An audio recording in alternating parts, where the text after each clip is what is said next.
44, Abe Wheeler. And the senior number 76, Austin McNaughton.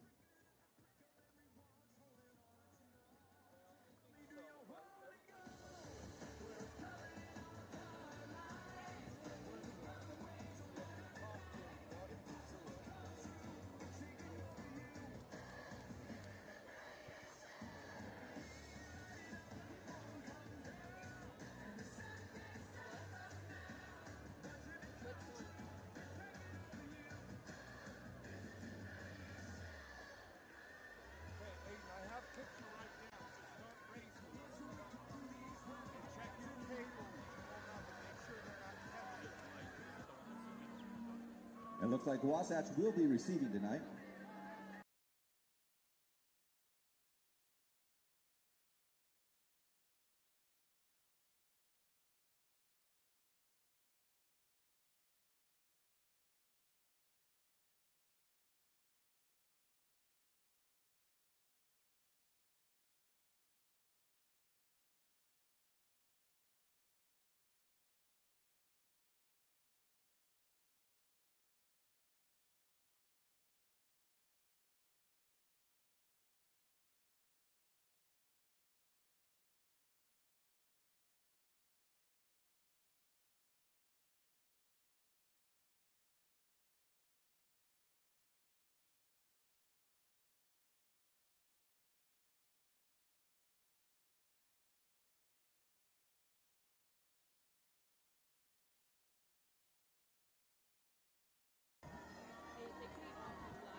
Out to kick for the Red Devils, number 4, Bridger Frischneck.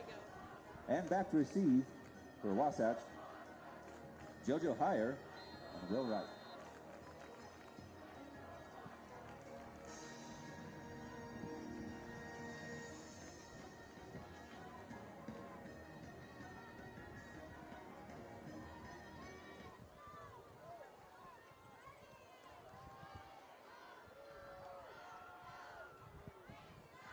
Ball received by Will Wright. Out to the 28-yard line. Where the Wasp will take down 1st and 10.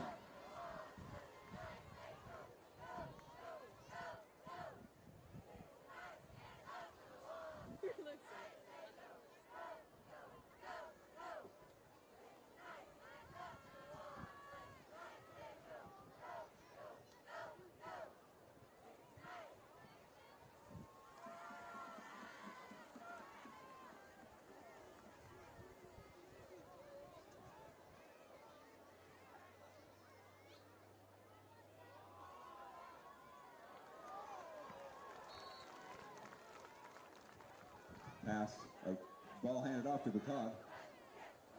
Tackled by number 8. Tua now fouled.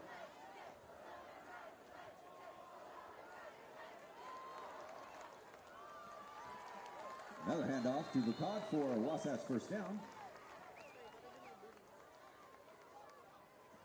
Tackled by number 50, Keeney Konahemo.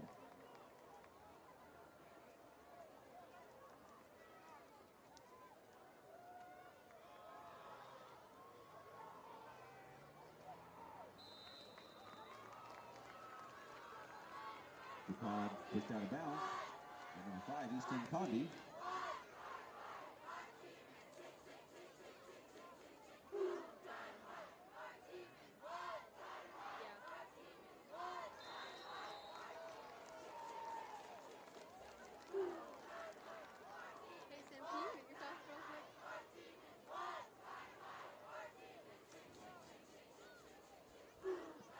Flag on the field.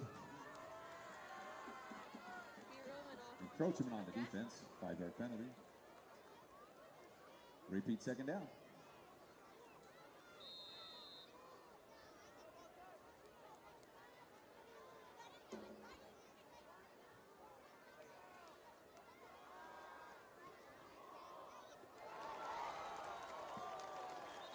Kelson's pass complete to number 6, JoJo Heyer.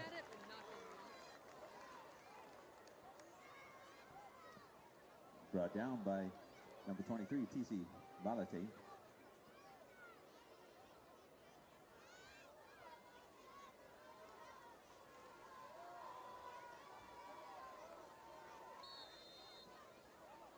Caught up the middle for a short gain.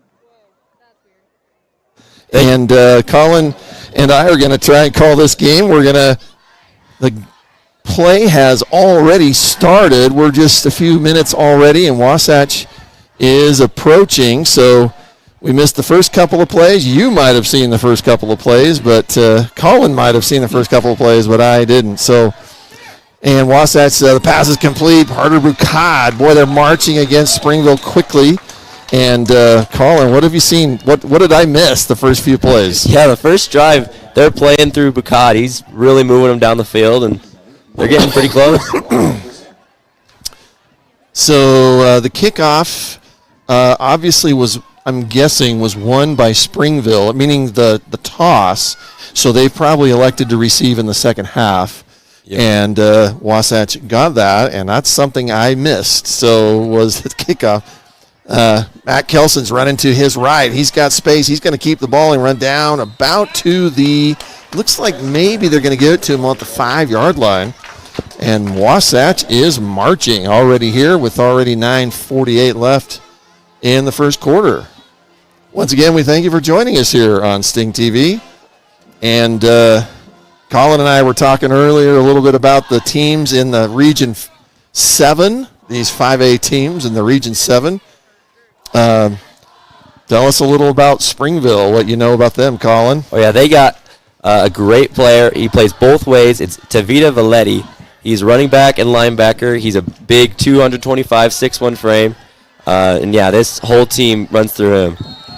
That is a big kid. I remember him. I was telling Colin, I remember him last year.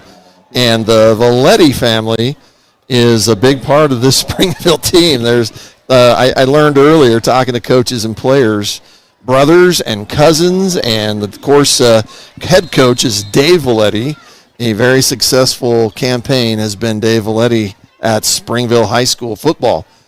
So here we go, 2nd and about 8. Kelson back by himself. He throws it up. It is complete. No, it is incomplete. Intended receiver was Carter Bucad. Let's talk a little about Carter Bucad since we're him. Carter Bucad and Valetti are going to be two keys for both of these teams. Oh, yeah. Both of them in the top 5 in rushing in the 5A. Valetti, a little bit of a two tool, can get passes, can receive and run the ball. Both Bucad and Valetti averaging over 100 yards a game rushing. And that's probably going to be on the offense at that point, it looks like. A lot of flags this first drive. Hopefully we can get it together. Yeah, that's a false start on Wasatch. So now it's going to be 3rd and 13. Wasatch can get a first down if they get to the 3-yard line. But at that point, just score the touchdown. Yeah, at this point they're in the red zone. So they're trying to get Springville off balance. Kelson back. He's getting a little pressure from the left, and there quickly was taken down. That is, I'm going to say 50, number 50. That is Brighton Pickett, a junior, was all over Kelson on that.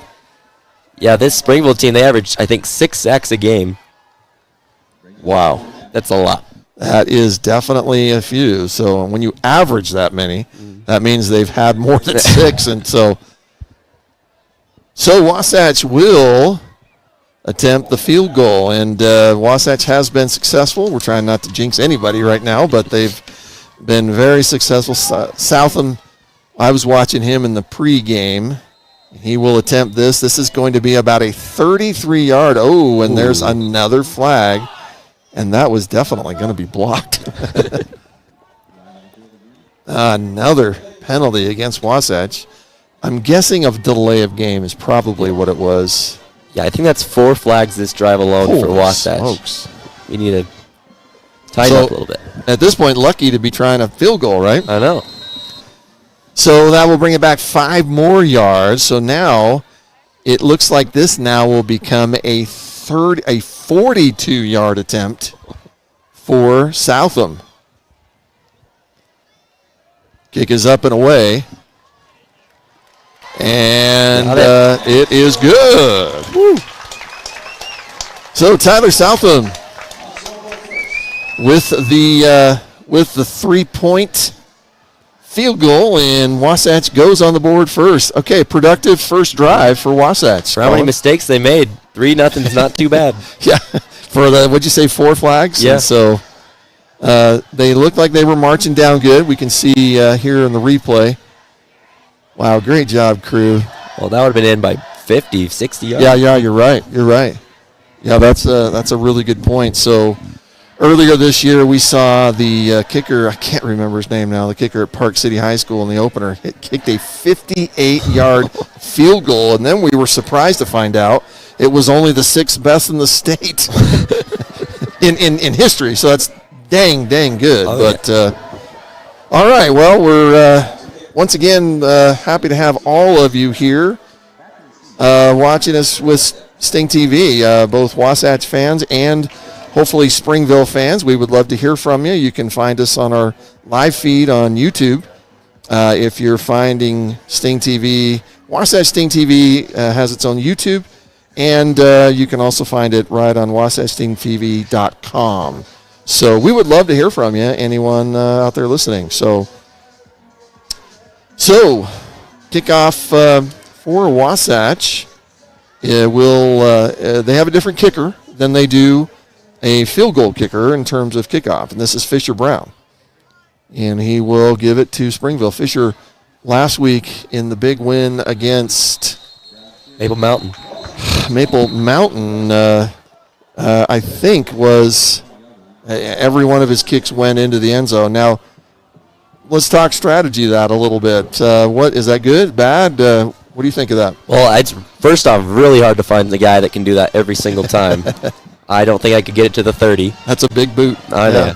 But I think just being safe, moving it out to the 20, don't risk a big return, especially in high school. You get a lot of long returns and just not worth the risk, and it's nice to just have it at the 20 and work with that. A couple of different Valettis were back to receive, so it will depend on what their kick returners are like. And here's the first play, and we're going to see the brutal. Oh, and he's brought down. That is Tavita Valetti. The Valetti was the one that Colin was talking about earlier. Valetti is a superstar. He is one of the top players in the state, and several great players in this team. There were 3 different quarterbacks, Colin, that were warming up for the game. So we'll kind of keep an eye on that. They have 3 different players that have some stats, mostly Siate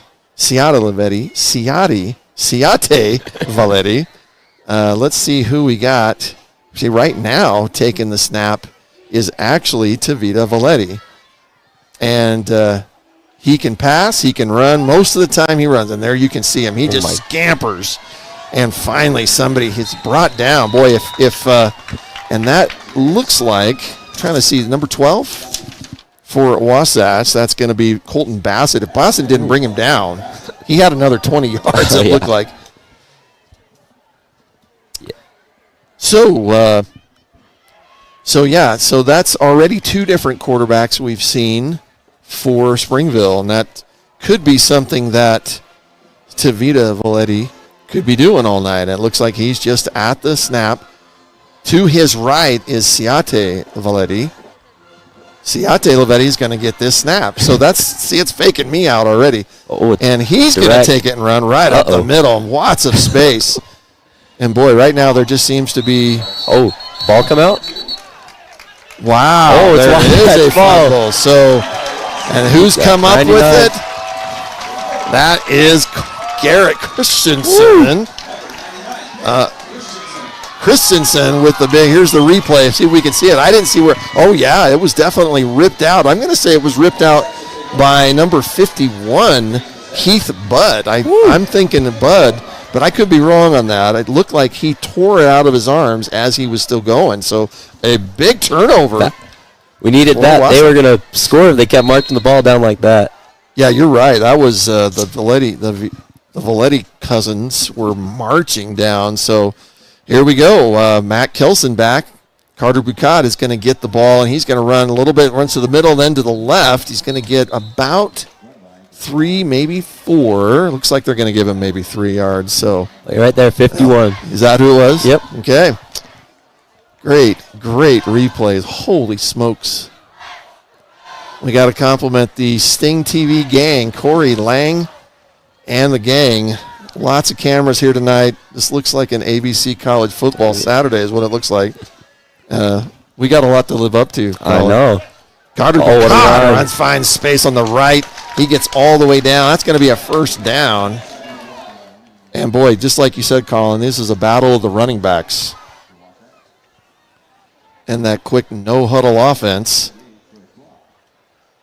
Once again, Carter Bucati. This time he finds space on the left side. And he's finally brought down by 3 Red Devils. And it looks like he's going to get another 4 or 5 yards. And the quick no-huddle. The no-huddle looks like it's causing Springville some trouble. Oh, yeah. And there's an offside. I think they'll be on Springville.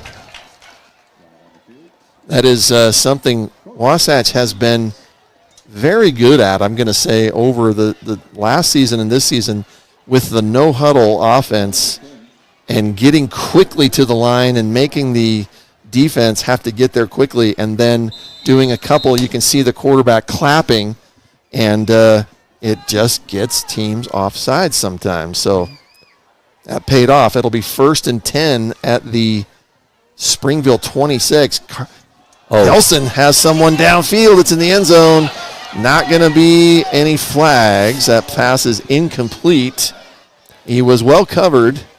The crowd screaming for a flag. I don't think he could have caught the ball. I agree. I think that's probably the reason, right? Yeah. Explain how that works. So the flag wouldn't come even if he was pushed. Yeah, it's just if you were able to get the ball and the defender illegally hindered you from doing that, then they'd throw the flag. But in that one, he would have caught it out of bounds anyway. And so that makes it, okay, that's good. So it'll be 2nd and 10 from the Springville 25-yard line. Wasatch is get pressure. Once again, Kelson finding pressure, and that was good to get it away. It'll be 3rd down. Kelson had 2 big Red Devils coming right at him. Number 54, Chris Hernandez, and number 8, Tua Naufahu. Naufahu, we were talking earlier, and Springville has defenders, 6 different players with 35 or more tackles this season. That's like anybody could come after you. 3rd and 10.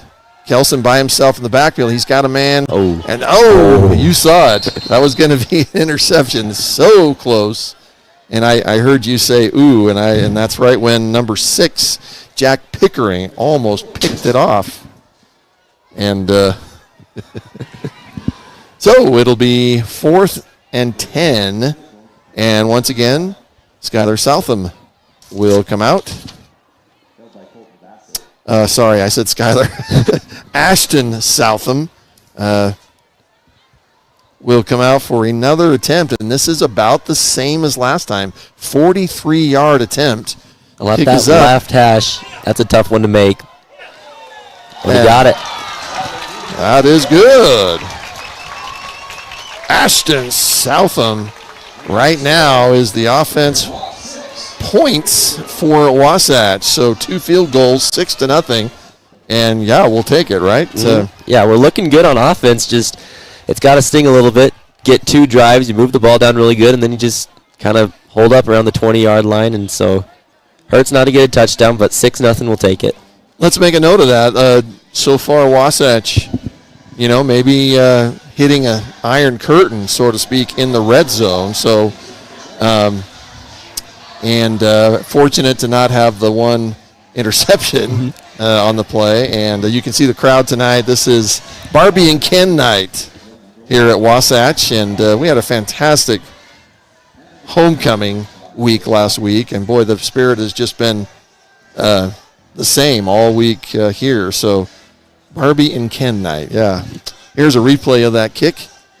Southam, one of the top kickers in the state right now. That one didn't quite clear as much. Not quite. Snuck it in there. So, once again, and there it went. So, we can shut that door if you want to. It's up to you. So, 6-0, 5:38 left here in the first quarter. at Wasatch High School. We're at Wright Tree Stadium. That's another one in the end zone, right? And again, I didn't get to see this time. Yeah, it looked like the Valetti cousins. Oh, no, this time number 23 for. Another Valetti. It is, yeah, another Valetti. So TC Valetti was back along with Tua Valetti.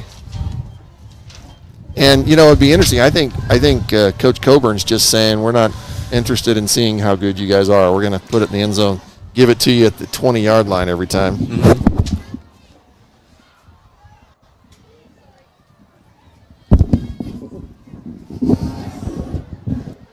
Good tackle. So there's a rush to the right. That's once again 21. Looked like it was Tavita Valetti again, but the tackle was On by the tackle, 21. yeah. Okay. Yeah. Who was that? Addie Holmes. All right. So a gain of looks like about 3. And Wasatch, most definitely we're interested in looking to see if Wasatch can adapt to the running game. Here's a snap on the center. This time it's given once again. Valetti is met, and that's going to be a loss in yards. Did you see who made that tackle? I didn't, but third down, you'd probably got to throw the ball. Have they thrown the ball yet? I don't think they. I don't know if I've seen him throw a ball yet. So this will be interesting. Third, the loss of yards just brings it back almost to the original line of scrimmage. So it'll be 3rd and 9, we're going to say, for Springville. It is Ciate Valetti is the quarterback on center. And you just don't see that too often anymore, it seems like, in high school football. He's going back to pass. There's the attempt. It is up and overthrown. Looks like intended receiver was number 44, Luke Nadal, their top receiver. And it'll be 4th down. Wasatch comes up big. Here's the loss of yards. That is a big running back that Wasatch's taken down there. I didn't get to see I'm sorry, that's so far away from you. We can move it a little bit here if you want to. This is just where he had it set up. But if we put it too far, then can you see that okay? Yep. Yeah, 3 and outs, big. So hopefully we can get a good return or at least get good field position. So back to punt for Springville. Trying to see his number. But Springville will punt. Back to receive is JoJo Heyer. Oh, he tipped it. Kick is blocked. And that is going to end up being fortunate field. I didn't see who blocked it. Was it number 10 or was it 8? So we're going to look at the replay here and see if we can see that. Fortune shines on Wasatch once again. That's not technically a turnover, but it is a and I'm trying to see what the referees are saying here. We get a chance to see the replay. Here it is. Yeah, number 8. Looks like it is Chase Har once again. He got was it the strip? No, he picked up the fun. What was it he did earlier in the other one? Oh, I'm not sure. All right. So Wasatch, Kelson to Carter Bucad. Bucad's going to slippy right, slippy left, and then he looks like he's going to get his average of about 4 yards or so. Carter Bucad, as we mentioned, one of the top runners in the state right now. Statistically, we get some of those numbers up here. It'll be 2nd and about 6. Once again, Carter Bucad this time has daylight. That's going to be another Carter Bucad first down. The offensive line making big holes for Carter Bucad. It'll be 1st and 10 from the spring. Keep handing it off. Once again, Carter Bucad. This time he's going to be met. They might give him a little forward motion. I think this was on that previous play. Yeah, there's the wide open. Bucad stays low, keeps driving those legs. So that will be a loss of yards, but it's showing still 2nd down. Is that a penalty? I can't, not sure why. No explanation there. So Kelson finds a man, incomplete. That's Will Wright. And the pass is incomplete. Surprised by the no call there. I really feel like that could have been a flag. Pretty easy, but 3rd and 8. So it'll now be 3rd and 8. Wasatch again knocking on that steel curtain we were talking about into the red zone.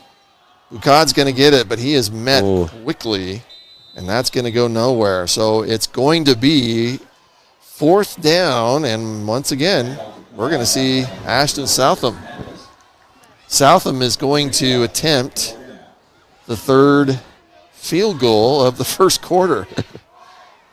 And once again, it is going to be about 40. This one's 45 maybe? Yeah. Southam, it comes from a family of famous kickers. There's been several here at Wasatch. Somewhere there was some movement. The kick is up. That one doesn't look quite as long. No good. No good. I think that was wide right. Yeah. Is what I'm guessing. So Ashton Southam misses the 3rd field goal attempt. And after hitting the first 2, so that one ended up looking like it had distance, but it must have gone wide right. So Springville will take over at their own. Looks like they're going to put it at their own. Oh, they go back to the 20. That's interesting. I didn't realize that was the rule. Thought I went back to the spot of the ball. Okay, well, here we go. Quickly, the change of possession. So Springville will take over at their own 20-yard line. Yeah. If I'm Springville, I'm thrilled of getting such good field position from the Wasps and only giving up 2 field goals so far. Tavita Valetti is met at the line again. I got to say, Wasatch has, with the exception of those couple of plays in the first possession for Springville, they have shut Valetti down. But I don't think you want to get the big guy angry, right? No.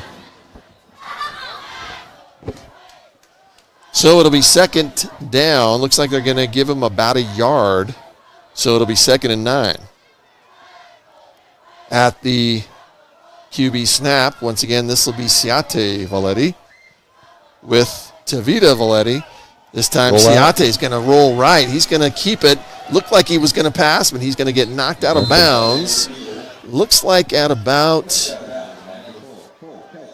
the Springville 20, we're going to say 27 maybe? Yeah. Which means short of the first down. So 3rd and 3. Here's the replay on that. Oh, no, that was the previous play. That was the previous Tavita Valetti tackle. So it'll be 3rd and 3. Springville desperately needing a first down here. Once again, Siate Valetti at the center snap. This time had 2 backs behind him. And he's not going to get that. That's Mo Finau. That's his first carry, I believe. Mo Finau was hit, and another huge stamp. Boy, you look at the defense is elated. They are jumping up and down, running off the field, and rightfully so. They have really, really handled the Springville offensive line well tonight. So another punt. This will be back again. I still can't see the kickers, the punter's number. Is that 0? Anyway, I don't see a 0 on there. So, and I don't see a kicker. Oh, there it is. Number 11. Yeah. So Lucas Franks. And that is going to take a really big Springville roll all the way down to the 21-yard line of Wasatch. I think JoJo Heyer thought about it for a second. Yeah, that only landed at like the 45, 40-yard line, but that just rolled for miles. Looks like it rolled almost 20 yards. So a big break that time for Springville. The previous punt, of course, was blocked. Yeah, there shows the big tackle on Finau. So Wasatch will take over at their own 21-yard line. Matt Kilson and the Wasatch Wasps have scored on 2 of their 3 possessions. So Kelson's going to be back on it by himself. They're going to try to get Springville off. This time, no good. Kelson throws right, and it is intercepted by the Red Devils, and he has run all the way down to the 10-yard line. That's going to be number 44, Luke Nadald, excuse me. Is that right? Did I get the right guy? Number 44, Nadald. He's the offensive leader in receptions, which Springville hasn't thrown many tonight. So Nadald with the huge, here's that replay. Looked like that pass just a little out of the outstretched arms of Luke Hicken, I believe Hicken, or Cash Coombs. But a big turn of events. Yeah, that's the one thing you can't do if you're Wasatch. You can't throw a pick in your own 20 because all that momentum you had going on, the 2 scoring drives, that could go out the window if you don't make a good defensive stop right here. And there is Ciate Valetti. He's going to run left. Might gain a few yards on that play. You know, as much, again, as I saw in the pregame warm-up, I saw Springville doing a lot of passing. But, man, I think we've only had 2 passes. That will be the end of the first quarter. So we're going to take a break for a quick minute. Thanks for joining us here on Sting TV. Wasatch 6, Springville nothing, but Springville knocking at the door. Thanks for joining us.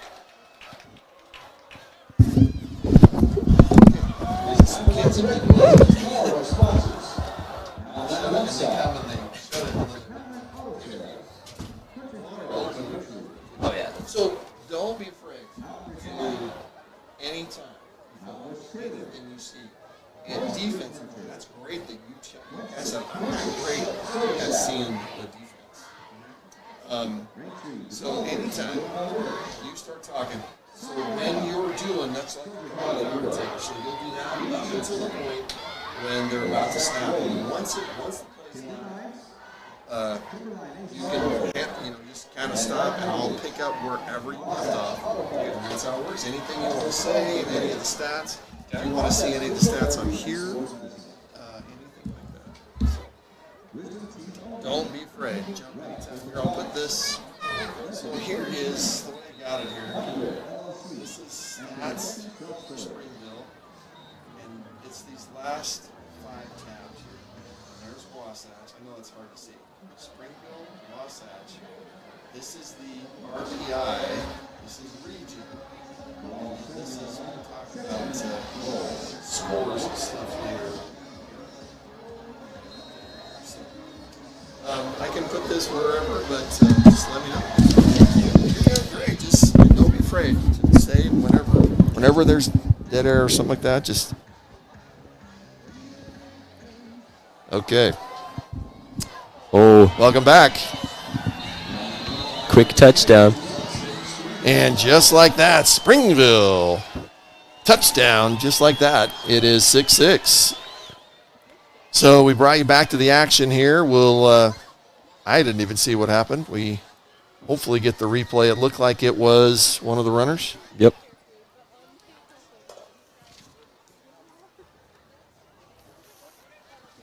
So it looks like Springville will attempt the extra point. That's going to be number 11 once again, Lucas Franks. Looks like Franks acts as the kickoff, and that is no good. No good.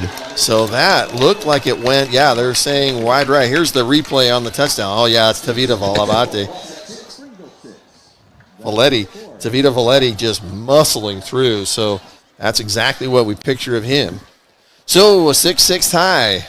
It's a big break for the Wasps.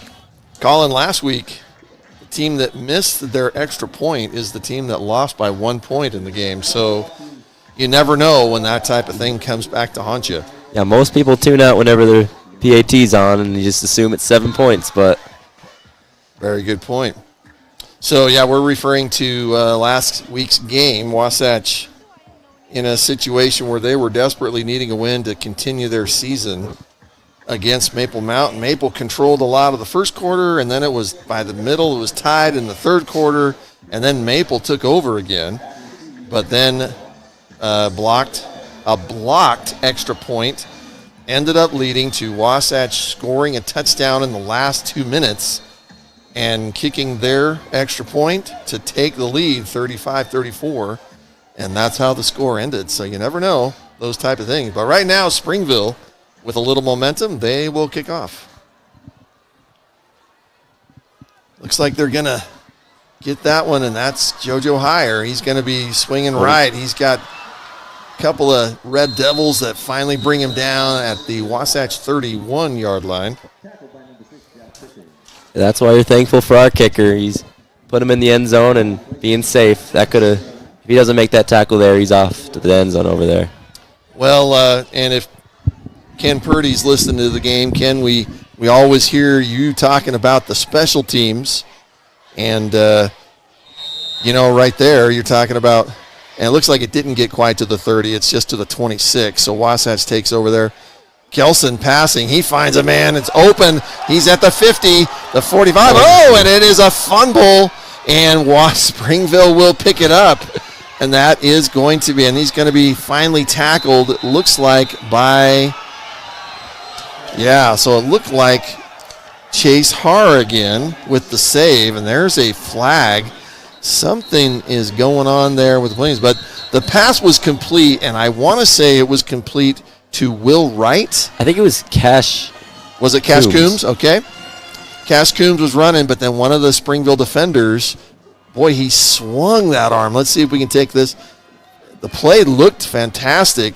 Southam gets it. Now watch here right at the end, number 44 slaps that ball right out of his arms. Now there was a flag. I think it might be for celebration on Springville. Okay, well there was a flag there, but then there was a flag after the play when the players were running off. So the player that knocked it out, again, Luke Nadald, caused the fumble. So Nadald has an interception and now a fumble.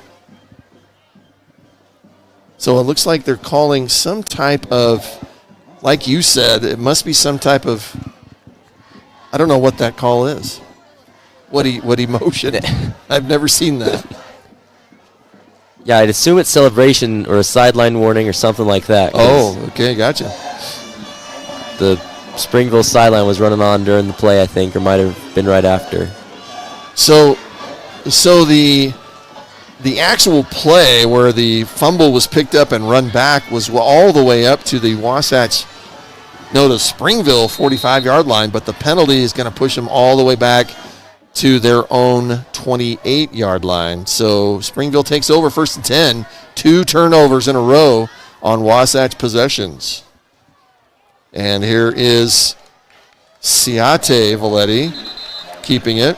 And once again, they're Wasatch motioning that there's a fumble and that they recovered it, but it looks like referees are saying no. So there's a no gain on the play by Siate Valetti as the quarterback, keeper. And so it'll be 2nd and 10. Yeah, that interception with that penalty might have just ended up being a punt. So not all bad for Wasatch, but you just need to get that passing game going. And last 2 times they passed it, you got an interception, you got a fumble. So, yeah, some positives hopefully out of that. But here's, once again, Tavita Valetti. Valetti's he's going to gain about 8 yards, maybe 7. Tavita Valetti could at any time explode. He, and as we mentioned, one of the top, not just rushers, but all-purpose yards. And that was the previous play where Siate Valetti was brought down. So it'll be 3rd and 2, a big stand here needed by Wasatch, and I think a very desperate first down needed by Springville. So even though the game tied, you still sort of feel like the motion and momentum might be a little on Wasatch's side, but boy, this could change it. And there's Tavita Valetti is going to get the first down. Something you don't realize a lot is it's not just the running back, it's the offensive line. They made a huge hole for Valetti, and he just got right through there. Huge. And Valetti needs it huge. He's a big kid. Big and fast. It lists him here at 6'1", 225. And when you're that tall, that big, your motion is strength in your legs down low, I would imagine. So, and that's what he looks like. So, at a first down, I'm going to say that's the first down for Springville since early in the first quarter. And it's a little pitch. He's being pursued that time, and that's going to be right space on the right side.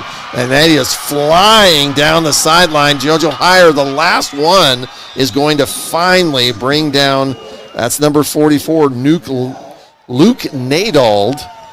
Boy, Nadald was flying down the sideline. It looked like it started the play with, and we'll see the replay here. Yeah, it was Tavita Lavetti and just gave it to Nadald. And he flew running past Wasatch defenders. And finally, JoJo Heyer getting him out of bounds. It looks like not until the 2-yard line. So big. That's the biggest play of the game so far by either team. Yeah, you had 5 Wasps circling around him, tackling him openly at like the 40 or 50, and they let him get to the 2. And Tavita Valetti is going to go in and score, it looks like. Yep, there's the thing. So touchdown. Springville Red Devils. Tavita Valetti's second touchdown of the night, and probably the second touchdown in the last 3 minutes for Springville. So big turn of events. Wasatch led early here with 2 field goals, 6-0. And boy, just like that, and within 3 minutes, Springville has scored 2 touchdowns. Lucas Franks again back to kick that extra point. He kicked it wide to the right last time, Colin. This time looks like straight up a no-doubter. So, yeah, bright spot for Wasatch this game so far has been their special teams. They got the blocked punt, they got the missed extra point, 2 field goals so far. So I feel like that's something that they've been really consistent at this season so far.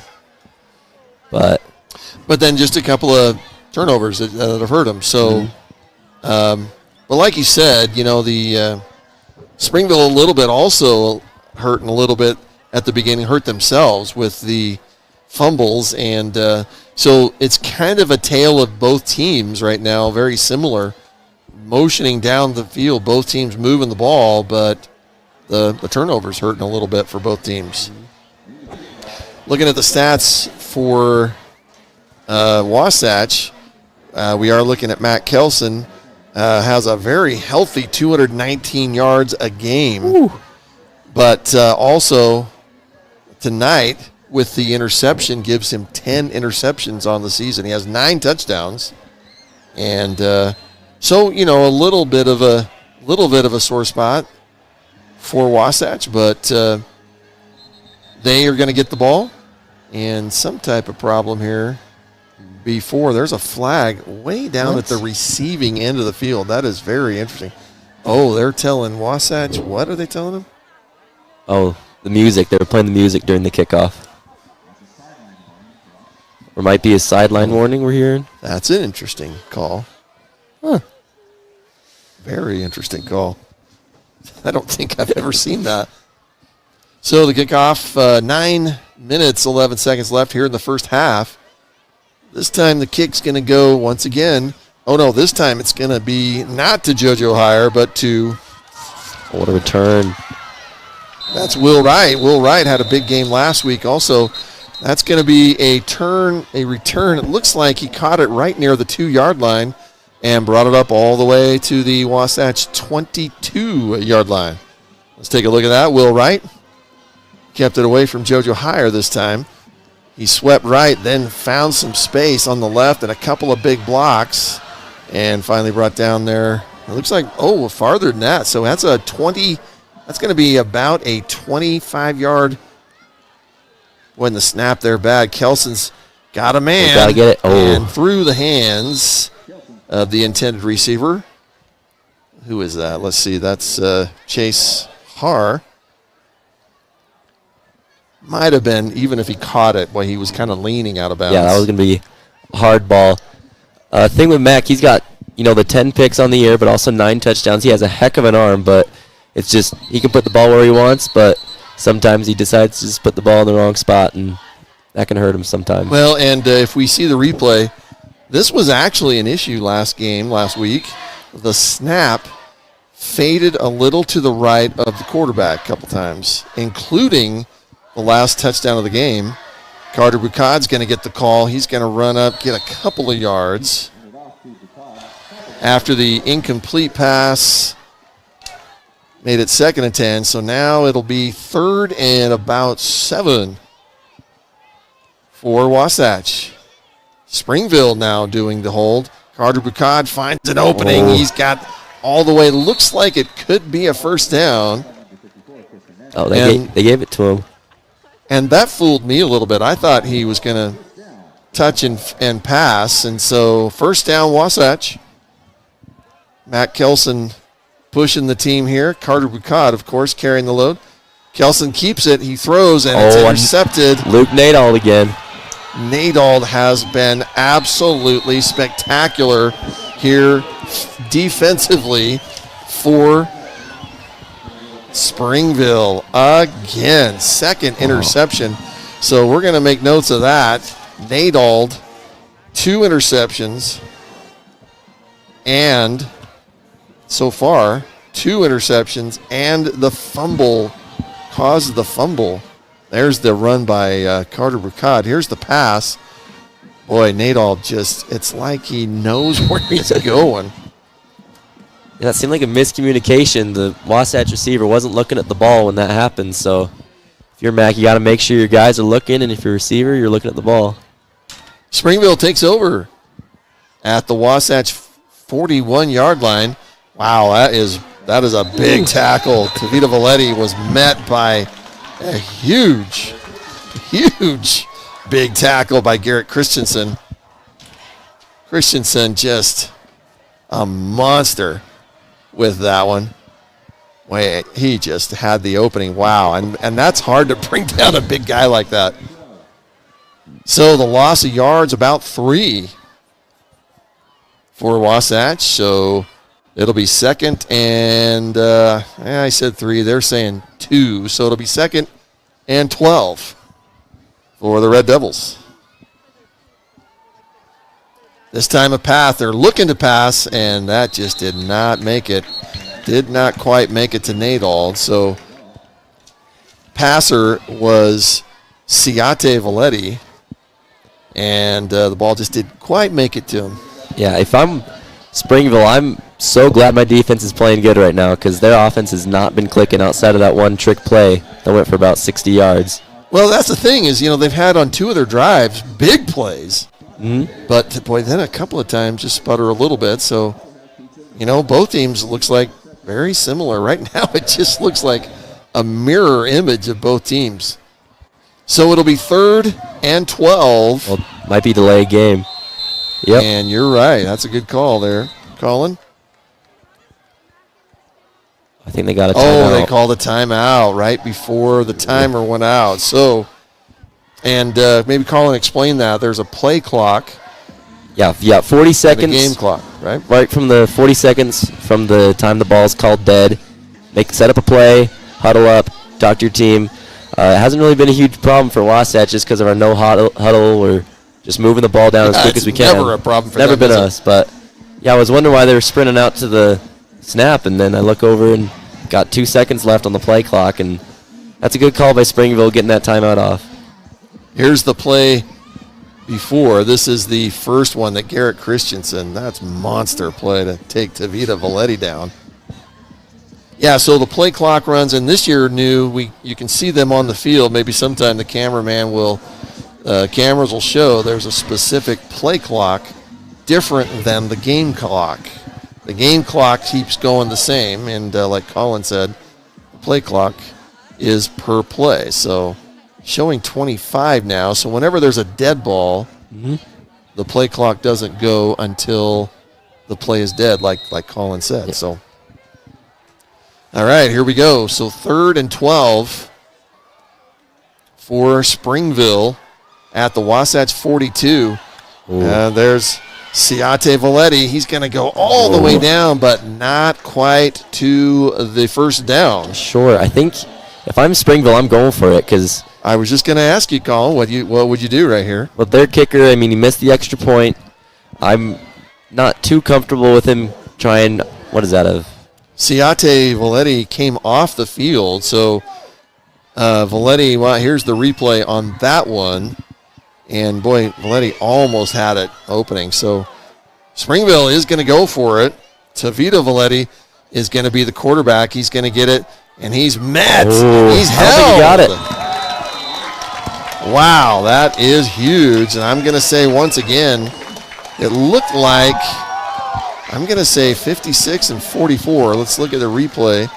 44 would be Abe Wheeler. Maybe I'm wrong. Let's see who meets him. Right here's the replay. Boom. Yeah, that's 44 Wheeler. That is huge. That's a big stop. That's the biggest stop, I think, of the night for Wasatch. So an opportunity for Matt Kelson in the offense. Kelson's going to give it to Carter Boucard. Carter has a little space. He's going to get about 6 or 7. Looks like 6. Yeah, I think you run the ball as much as you can just because with the 2 picks, you got to just go with what's working, and running the ball is working for Wasatch right now. Kelson's going to fake. He's going to roll right. He's got immediate someone in his face. Kelson's going to keep the ball, and he slides down near the first down. It looks like it's going to be about a yard short, maybe. Mm-hmm. Smart play by Kelson. He had fierce defense in his face with the Red Devil right at him and then sprinted around. So here we go, 3rd and 1. And there is some type of flag once again. That might be on Wasatch. And that will be unfortunate. That'll be a big, big break for Springville. Yep. False start. False start will bring it back. It's going to remain 3rd down, but now instead of 3rd and 1, it's going to be 3rd and 6. No, wait, more than that. Oh. Did that only go back? How far did they go back? I think just 5, but yeah, now you got to think about maybe throwing the ball here, because just if you give it to Boucard, 3rd and 1, he's going to get it. But now 3rd and 6. Yeah, you're right. Tough option here. What are we going to look? What are we going to see? Boucard's going to be over to the right now, so you got 3 receivers stacked on the left up on the top of your screen. Kelson's got a little time this time. Ooh. But no one open. What a and he hit. is hit. Oh, my goodness. That was a shot. I'm trying to see who it is. Oh. And here we're going to see the replay on that. I think it was number 8. So Chase Haar. Yeah, and he was just leveled by number 6, Jack Pickering of the Red Devils, and Haar is still down. He's not on his back. He's on his knees. Might have just gotten the wind knocked out of him, but hopefully that's the case. So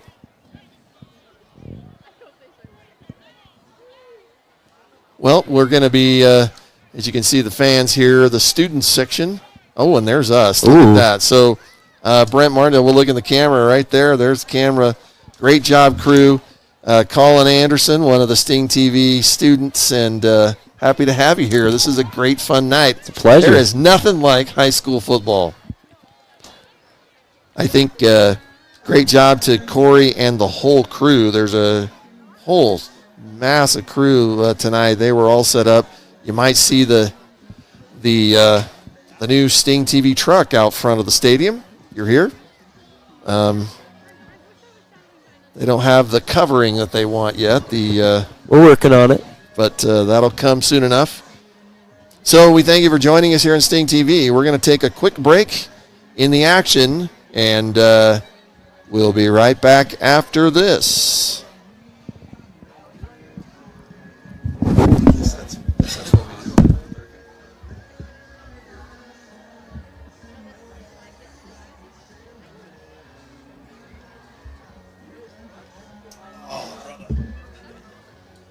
Yeah, that's great. Anytime, just jump in. What you see, look for little things, find mid tackle, stuff like that.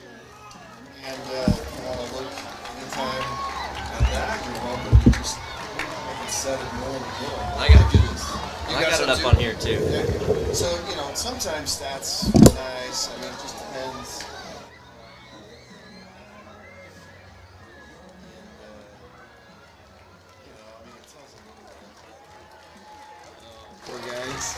He was earlier, wasn't he the one that? Yeah, he's been doing a lot.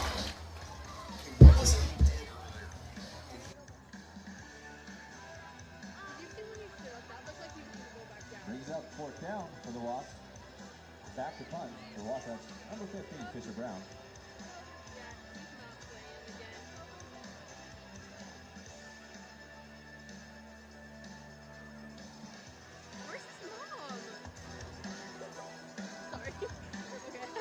Made it to the bench. He definitely had his bell rung. And Colin, like you said, maybe it's just hopefully the wind knocked out of him. We'll get to see him later. Our big defensive play earlier with the block punt. So Wasatch will punt for the first time tonight. Wow, got it off. There's going to be a flag. That's going to be a roughing the punter. And, there's a big tackle that time.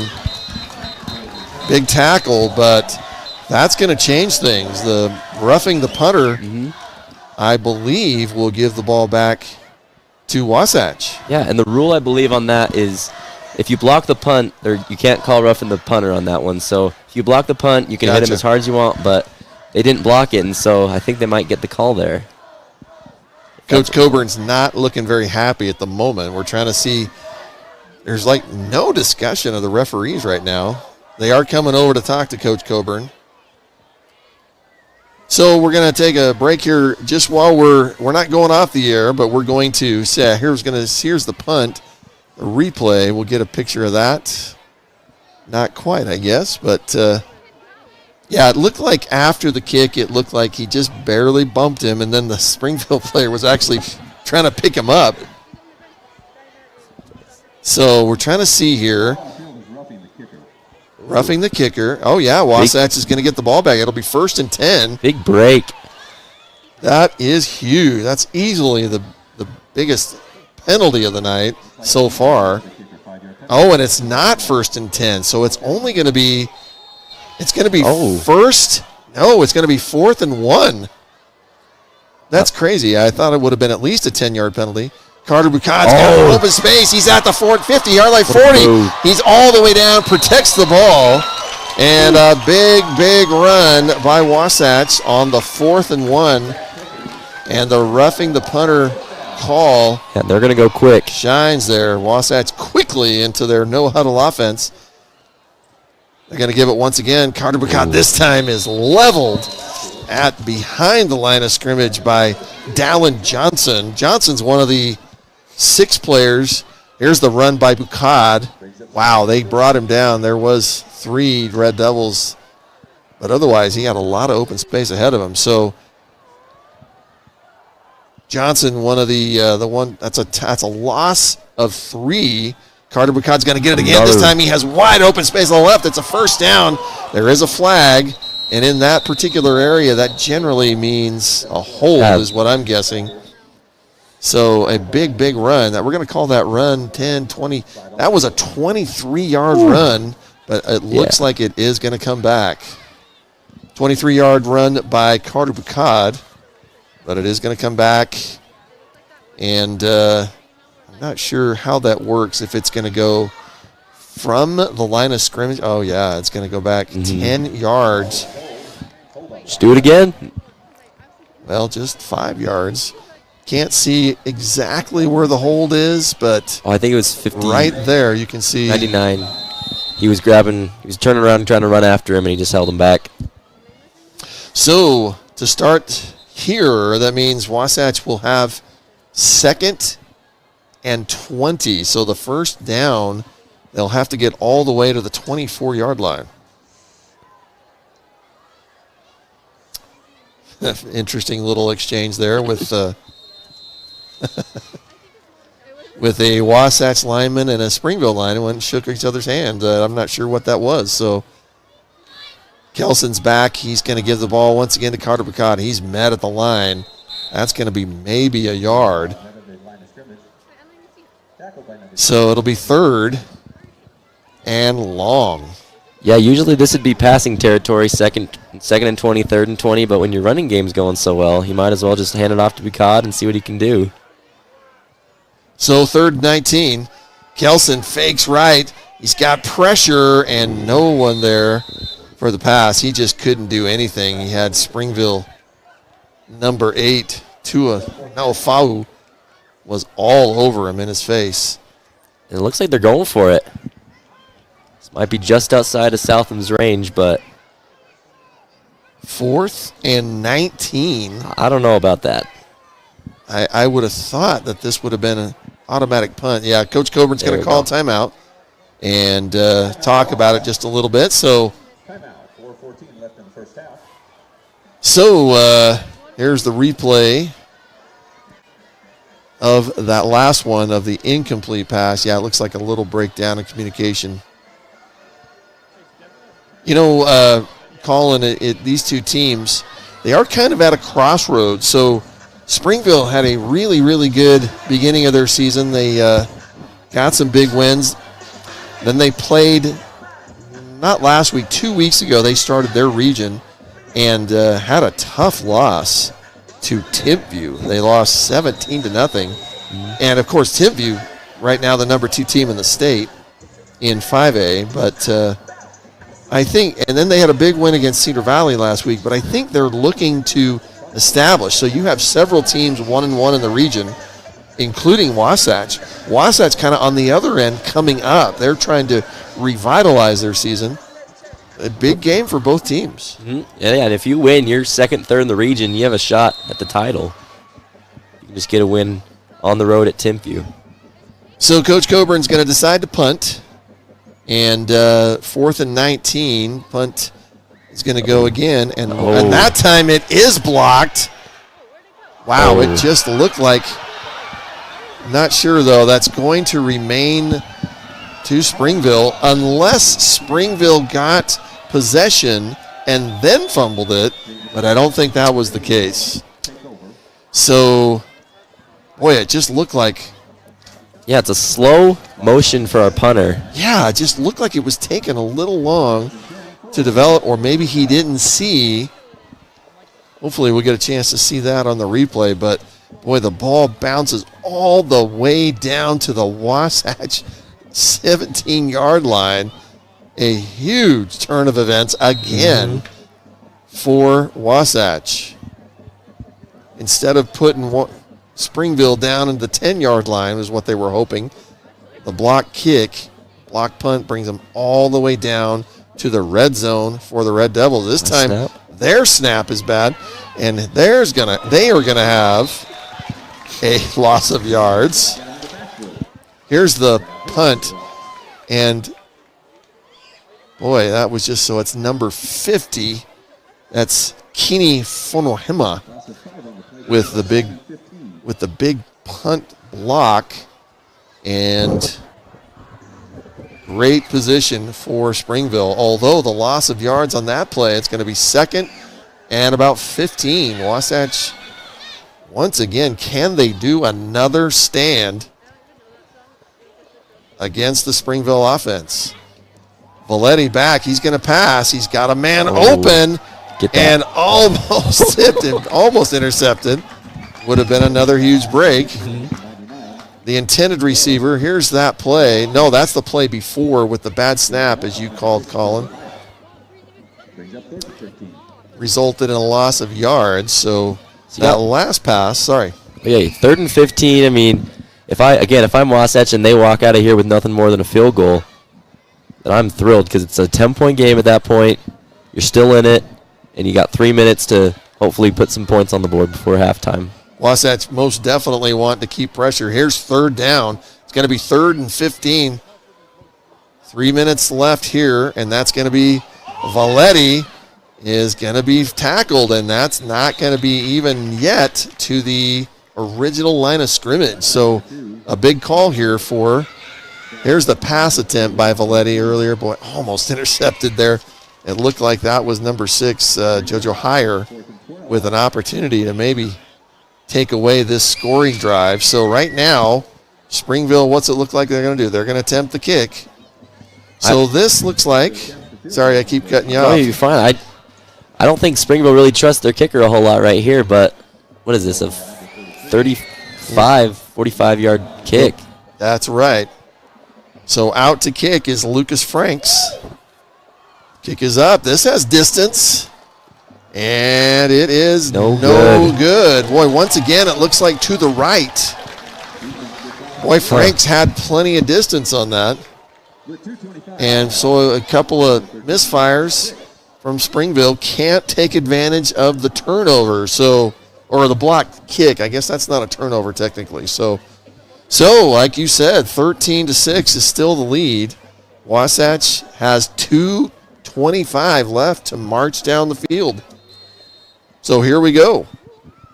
Yeah, there was the replay. Looked like it was wide right again. So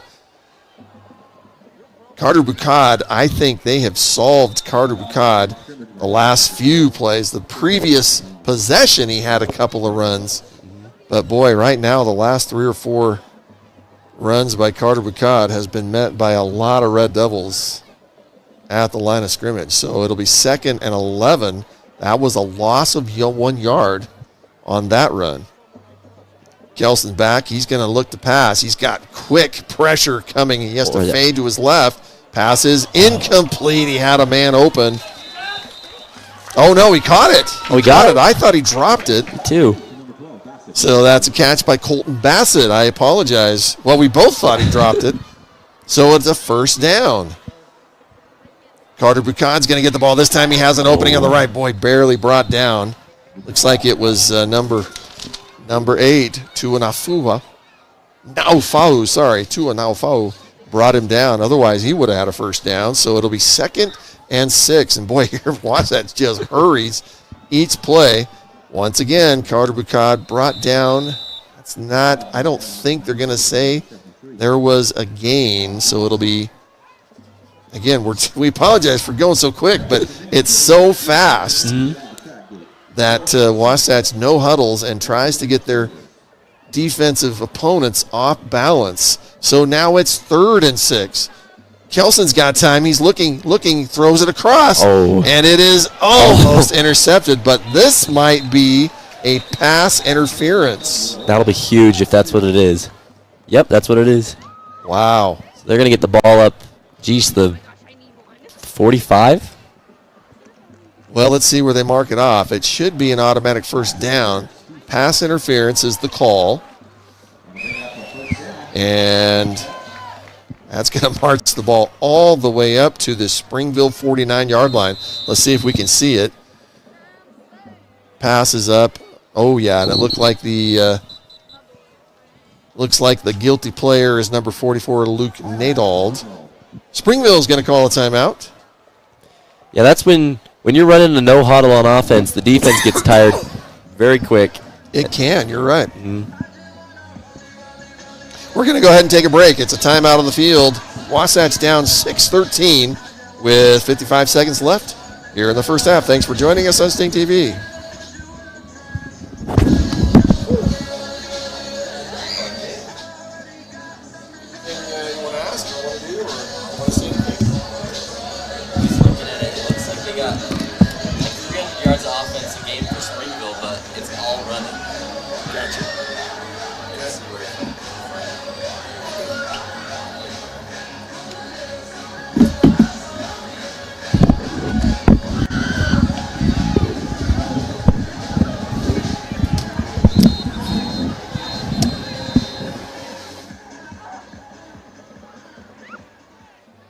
Okay, we're not on yet, I don't think.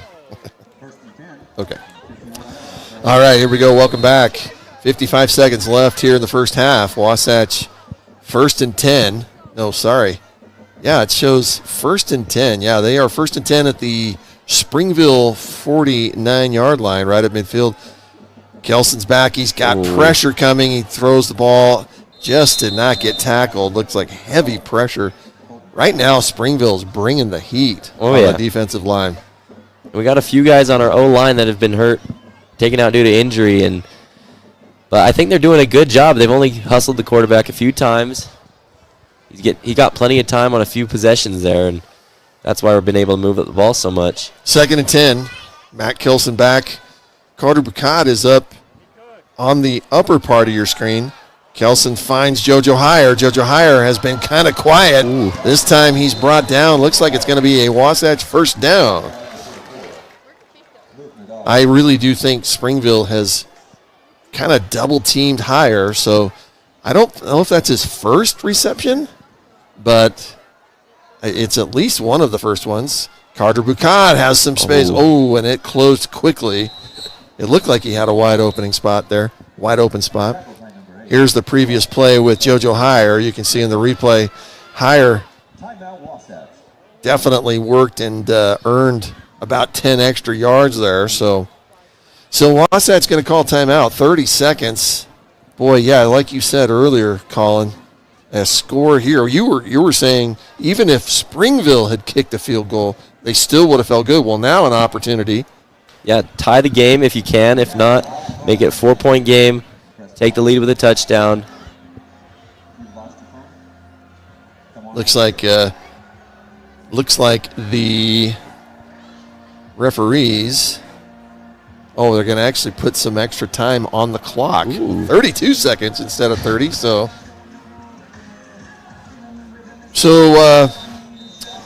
once again, we thank you for joining us on Sting TV. It's a beautiful night here. A little chilly, but it's actually not as cold as I thought it was going to be. Yeah. We were wondering if we were going to need the Blankets up mittens here. and the hats. And so here we go. 2nd and 8 for Wasatch. 32 seconds.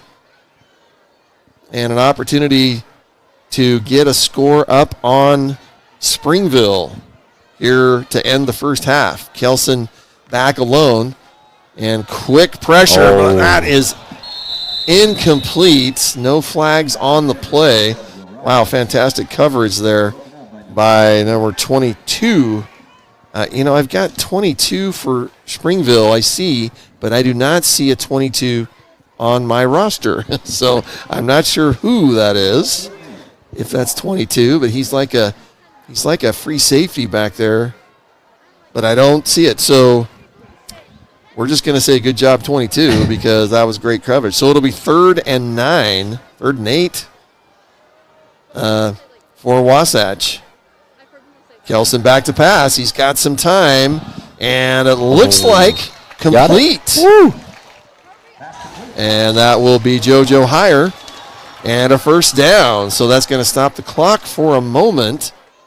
It's a big play there. Unless he went out of bounds, so that'll stop the clock. 23 seconds left. Getting much closer in there. Most definitely Ashton Southam distance. Carter Bucad has been shut down since the previous possession. Springville has figured him out. There's going to be timeout by Wasatch. 18 seconds left. Looks like they're going to give Carter Bucad about 3 yards on the play. So when they come back after the timeout, it'll be 2nd and 7. While we're not going to get off, we're going to go ahead and take a look at some of the scores around the 5A. So we're looking at, so this is all, let's go to 5A. The reason it's interesting tonight, there's a big game, Orem and Maple playing. Let's see if we can get a finally. Oh, Timpview just taking it to Cedar Valley in the first half, 34-0. Yeah, there's the Orem Maple game. They are in the second quarter, almost at the half, and Orem is up only 7-0. That's a big implication there. And then, and that's all the teams in the region. So some of the other teams also that have high. Oh, here we'll go back in. We'll talk about some other scores in just a minute. Here we go back to the action. Wasatch 2nd and 7. Kelson's back to pass. He's got pressure coming from his blind side. He's going to be brought down. And that is a huge sack by number 50, Kini Fonohema. Fonohema, definitely one of their top defenders. So it's going to be 3rd down. Got to spike it here. And that's what Kelson spikes it barely. It's showing 0 on the clock. I think I saw 1 or 2 seconds on, so they'll. Oh, that's a long kick, though. That sack really hurt us. Yeah, nothing hurts more than a sack, doesn't it, in that type of situation? That'll be 2 seconds. Yeah, huge sack by Keeney Fonohema. Sorry. 1 second. Keeney Fonohema. Yeah, And looks like they are giving 1 second that Kelson was able to throw the ball down. So here we go. Wasatch, Ashton Southam. 2 field goals earlier in the night. One of them was 35 yards. The other one was 38 yards. This is going to be a 45-yard attempt. Let's see. It's going to be 45. No, 35. It's going to be 52. Let's see, 35, 45. Yeah, boy, it's almost like it's 51 or 52 yards. That's a long way to kick a football. Yeah, 52 from about where the kicker's, the holder, which is going to be Colton Bassett, 52 yards. I'm pretty sure this would be a season long for Ashton Southam. Now, again, earlier in the game, I saw him kicking these. He was kicking them 50 yards in the pregame. So here we go to end the first half. Ashton Southam. And I think Springville is going to go ahead and try to ice him a little bit. And they're going to call that Timeout, Springville. timeout. That's their final timeout of the first half as well. So Something you got to be worried on for a field goal that's over 50 yards is not only missing it, but maybe a guy at the bottom returning it for a touchdown. If you ever Good saw point. the Alabama-Auburn game a while ago. that is still one of the most exciting replays to watch. That is so awesome. So that's a really good point. Springville has they've got the bodies to do it, the athletes. So when we mentioned earlier the 5A Region 7, which is Wasatch and Springville, and this is the third game of their region. Both teams at 1-1. Timpview on top, 2-0, and Timpview is actually where Wasatch will be next weekend, next Friday night at Timpview. Cedar Valley, the last at 0-2, But yeah, you got a cluster of 4 teams at 1-1, so most definitely a big night for both Springville and Wasatch. So here we go after the timeout. Ashton Southam, 52-yard attempt. Looked like a little bit off. Distance is just going to be a little short. So the attempt is no good. It looked like there was a little disruption in the snap and the hold. It looked like there was a hesitation on the snap, and then the snap went a little high. So, but it you never know. It just needs one little thing to make a disruption, and the kick was low and a kind of a line drive. So it will go to the half. Springville up 13-6. Any final thoughts for the first half? Yeah, I think with all the miscommunications, the turnovers, some of the mistakes on special teams for the Wasps, 13-6 is not bad. And going into the half, only being down a score after playing not the best half of football, I think you'd be pretty excited. Yeah, I have to agree. You know, both teams with issues that they're looking at, and yet both teams causing the issues. So, meaning, you know, the defense causing it for the other offense or vice versa. So a couple of big plays by Springville. They most definitely had the biggest plays of the first half. But Wasatch in control for mostly, and their field goals keeping them in the game. So, oh yeah. So we'll go ahead and break for the first half. I believe there's lots of fun activities tonight. We have the junior cheerleader are here tonight for Wasatch, meaning the young kids will be performing, and then the Wasatch group and I believe the band will be performing as well. So here's some, you'll be able to, we'll send off with some highlights of the first half here, and you can go ahead and see that. And there was that's showing some great highlights here. Great job, crew. That showed earlier the Har fumble, caused the fumble there, and I haven't noticed to see if he's back yet, by the way. Chase Har.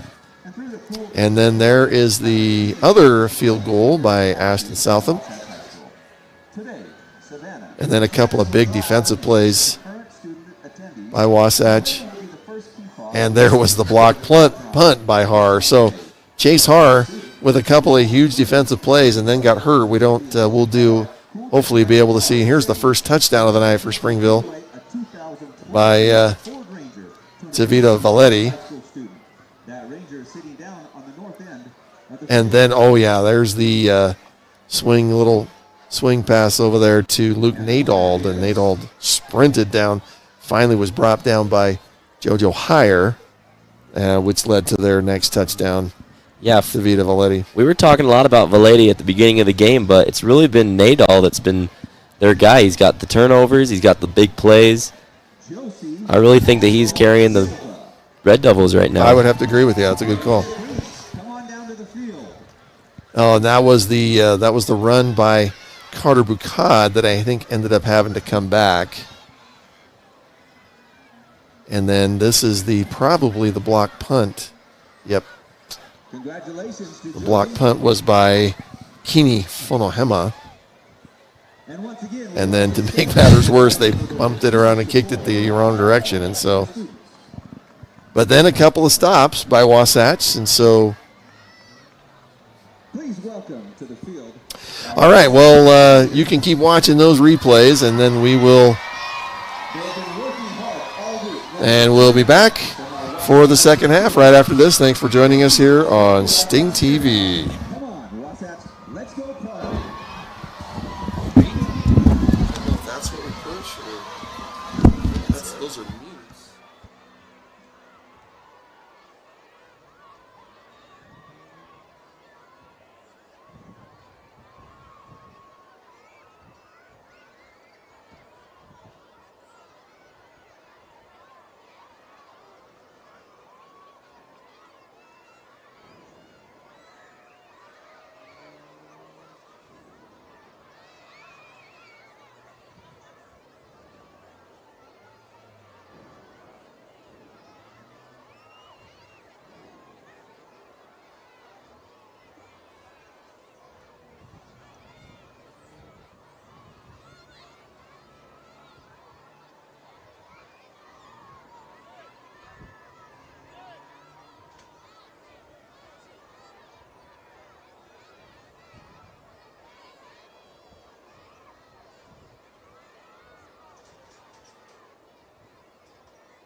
Thank you to our mini cheer and our cheerleaders who have taught them all of those numbers. Please clear the field.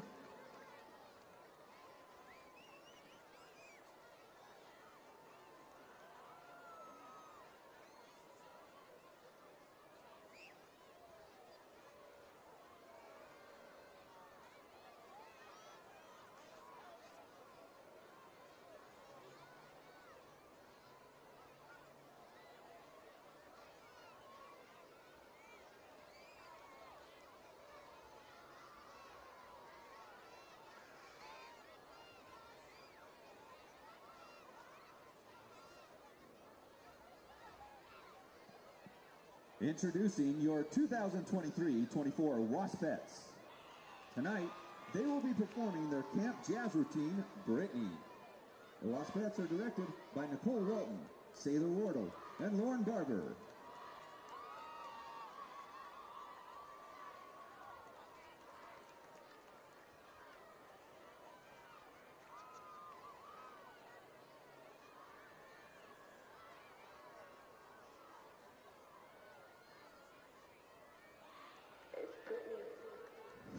No one cares. It's flipping my hair, it's pulling my waist. To hell with stairs, the sweat is dripping all over my face. And no one's there. I'm the only one that's up in this place. Tonight I'm here for the beat of the drum. Gotta keep it that way. I'm gonna get scared.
Let's hear for our WHS.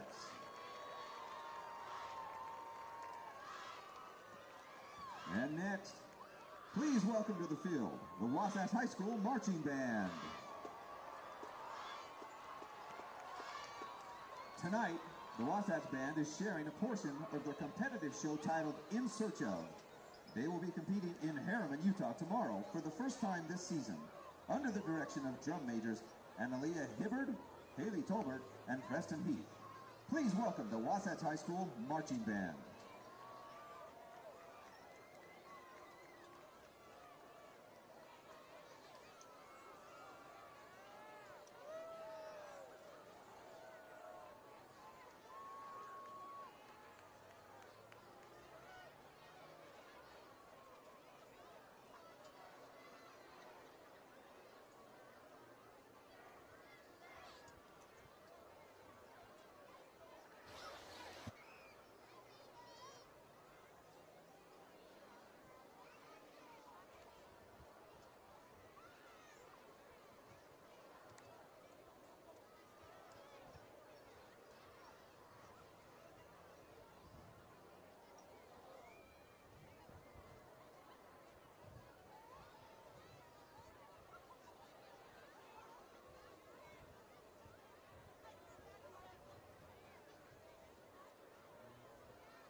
Wasatch High School Marching Band would like to recognize and thank their conductor-level sponsors for their generous contributions.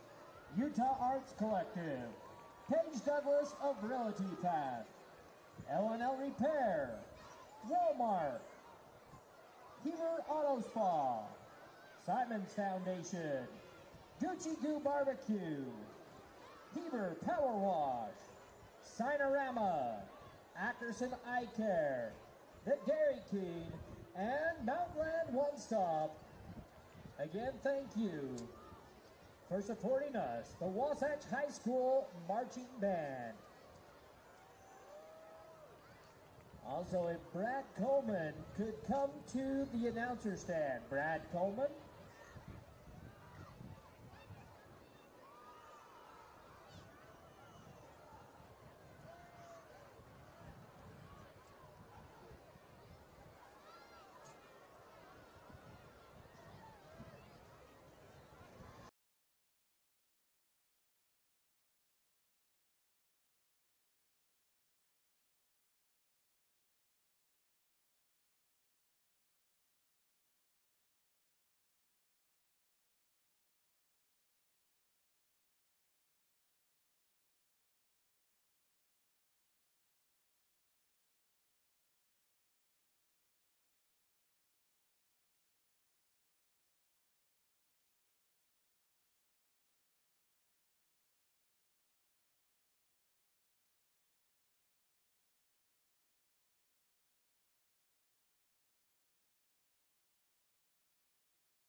And welcome back, everybody. Brent Martindale here, Sting TV, with Colin Anderson. Oh, yeah. And Colin, let's talk a little bit about the second half for these teams. What do both teams need to do to make this a big game for them? Well, I think first off, you got to get the passing game going if I'm Wasatch. I mean, you've really had not a whole lot of big plays. All the big plays you got are either on special teams or from Carter Boucade. So you got to get JoJo Hire going. He's only made 1 or 2 catches this game. And then just limiting the mistakes on offense. You know, you got the 2 picks. You got the blocked punt. You just got to work on that. And then running the ball for Springville. I mean, Valetti averages 150 yards a game. I feel like he hasn't gotten any big plays yet that I've remembered. Seems like Wasatch has kind of shut that down just a little bit. You got to get him going. So we're back to the action. And, again, thank you for joining us here on Sting TV. And there's the kickoff. So we are ready to go here at Wright Tree Stadium at Wasatch High School. So Collins' big points of the game, cut down for Wasatch, cut down on turnovers, continue to stop Valetti if possible. Mm-hmm. And they did. They had some drives that they were making it with just a couple of the turnovers. So that's a really good point. So Springville will take over as they won the toss at the beginning of the game. So they'll have first possession of the second half, up 13-6 over Wasatch. So here we go. Back at quarterback, which they've had 3 different quarterbacks tonight, mostly the Valetti cousins. That's Tavita Valetti took that snap. Well, he immediately got 9 yards, so right out of the box. Tavita Valetti showing that strength that Colin talked about earlier. Yeah, and that's a confidence run right there. You get 9 yards. You might go back to that for this play. Pick The up gain first is down. 9, so it's 2nd and 1. Tavita Valetti back again as the QB. He gets it. He just grabs it and goes, and there's a wide open. He's got open space. Finally is brought down after a 30-yard run. Was finally brought down by Heath Budd. And there wasn't much after that. There was just end zone looking down there. So that is a huge run. I think nearly 30-yard run for Tavita Valetti. Boy, that's just, Colin, you called it right there. One of the key points was to try to tame that, and that immediately has not worked. So it's 1st and 10 from the Wasatch 47-yard line. Already into Wasatch territory is Springville. Valetti once again. Oh my goodness. Another opening, another big run. He's already down again with a near 20-yard run. You have to think they talked about that at halftime, to have 3 direct snaps to start the half. Well, that's already over 60 yards rushing for Valetti here in the first drive. So whatever adjustments made by the offensive line for Springville, so far winning the battle. Springville Red Devils knocking on the door at the Wasatch 28-yard line, 1st and 10. This time it is Siate Valetti. He's going to get the call. He's met, and boy, they are rough shotting right now over the Wasatch defense. Yeah, Wasatch needs to stop at least this next play because they're just going to keep doing that until they score. The gain is going to be 8 yards. That was Siate Valetti. Between Siate and Tavita, so far it's been a 70-yard drive. So it'll be 2nd and 2. And this, once again, will be Tavita Valetti. He's going to get it and go, and there's wide open space. He's hardly touched. Finally brought down, clear down to the 3 or 4 yard line of Wasatch. And I don't know if he was touched for 10 yards. That's just a huge compliment to their offensive line. They are just bulldozing right now. So that becomes 1st and goal at the Wasatch 3. Now you got to assume a run here because they're not stopping it. Davida Valetti back again at the quarter. They're calling it a quarterback. I don't know, it's a quarterback, but he just grabs it and goes, and there's wide open space. Davida Valetti, that's his third touchdown of the night.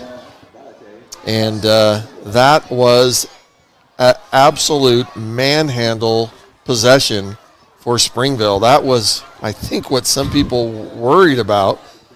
Why having Springville come in here tonight was just what that looked like. That was an absolute domination in, I mean, how many plays? That was only five or six plays.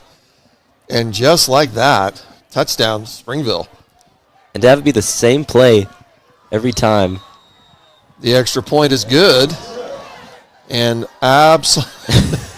and the fans here are absolutely stunned here at Wright Tree Stadium. Wasatch just watched a dominant Springville offense.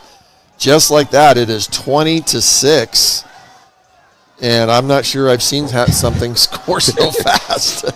So, and that's definitely not the case. Wasatch has had their moments where they have scored against teams in just moments as well. But, boy, well, again, whatever adjustments made by the offensive line completely outdid what was happening with the defensive line of Wasatch right there. So a game of inches just turned into 100 yards there. That was basically a 75-yard drive. Unless they started at the 20. I don't think they did, though. I thought they were a little off. Either way, that is a huge drive in moments for Springville. So 20-6 is the score over Wasatch. The kick's going to be up. JoJo Heyer is going to get an opportunity right dead center. He's going to swing right, and he's immediately met right at about the 20-yard line. So JoJo Heyer, and the ball is dead, but they're going to call that the play had already stopped. The ball was knocked loose, but they're going to call it dead. So Wasatch will start at their own 20-yard line. Now, I think you got to come out here with a pass. Bucad's been playing great, but you're not going to win the game just by running the ball. Maybe you can if you're Springville, but right now for Wasatch, I think you need a big play, get your confidence going, especially after that drive Springville just put on. Matt Kelson's going to look left. He's got a man open. That's JoJo Heyer.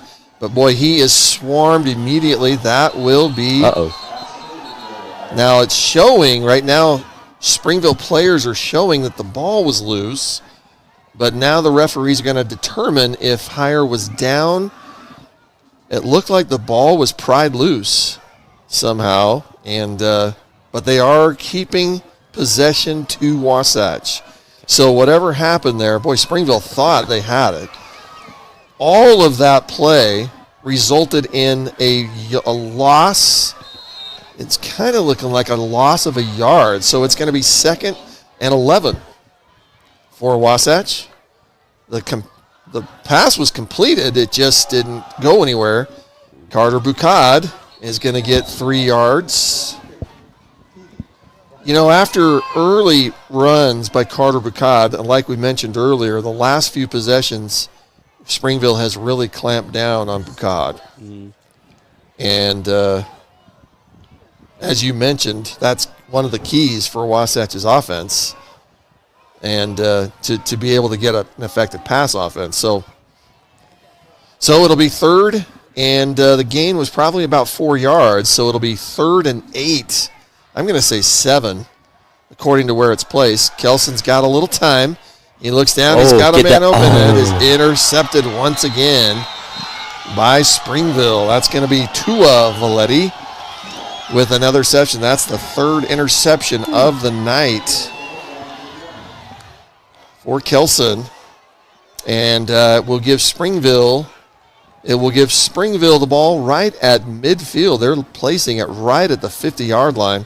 Boy, it just seems like inches away from these big plays, Colin, and for Wasatch.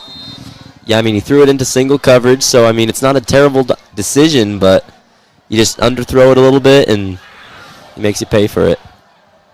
Well, yeah, Tua Valetti made that look easy. So Springville, once again, takes over with good field position. Ball is going to be handed to Tavita Valetti. I would just love to see his numbers. I know Wasatch had him quiet a little bit in the first half, with the exception of a few things. He had his 2 touchdown runs of short 3 or 4 yards, but boy, the last possession, it looked like he got near his 100-yard average, so 150-yard, whatever it is he's doing now. So the gain is going to be about 4 for the Red Devils. So it'll be 2nd and 6. Ciate Valetti, he's going to go back to pass.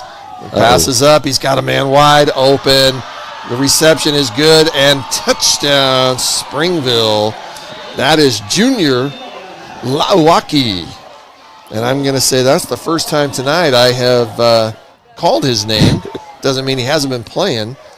He's a senior, and he's the tight end. And, boy, that play was designed and executed perfectly. That's the first time they've gone down the field on a pass, and I don't know why they haven't been doing that more. Well, and to the credit of Wasatch, they've had it probably covered. And so, again, just a little adjustments just seem to be so far on Springville's side. Immediately, and the kick is up and good. And immediately, 14 quick points by Springville has stunned this Wasatch crowd and the team. Here's that play. Back, and you can see from the start, as a tight end, he was open. No, and it's like there was a missed coverage there, but Junior Lawaki with that touchdown. So the score, 27-6, in what was a close game just a minute ago. Springville taking charge, and Wasatch has plenty of time to do their thing to turn it around. And Colin, you talked about earlier maybe an opportunity for special teams to see if they can take advantage of an opportunity here. Yeah, JoJo on these returns is 1 or 2 tackles away from taking it to the house, and I don't know, maybe you could do it on this one. While we're just in between, we want to thank sponsors for tonight's game for Sting TV. Quinchit has sponsored tonight and actually brought us some drinks, and we are so thankful. Thank you, Quinchit, for being one of Sting TV's sponsors.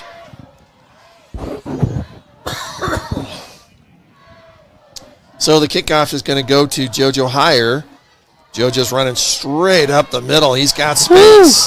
Had an opening, but he was finally brought down. So he's going to have, that's about a 35-yard return for JoJo Heyer. And there you go. There's your special teams getting you a little advantage. Yep.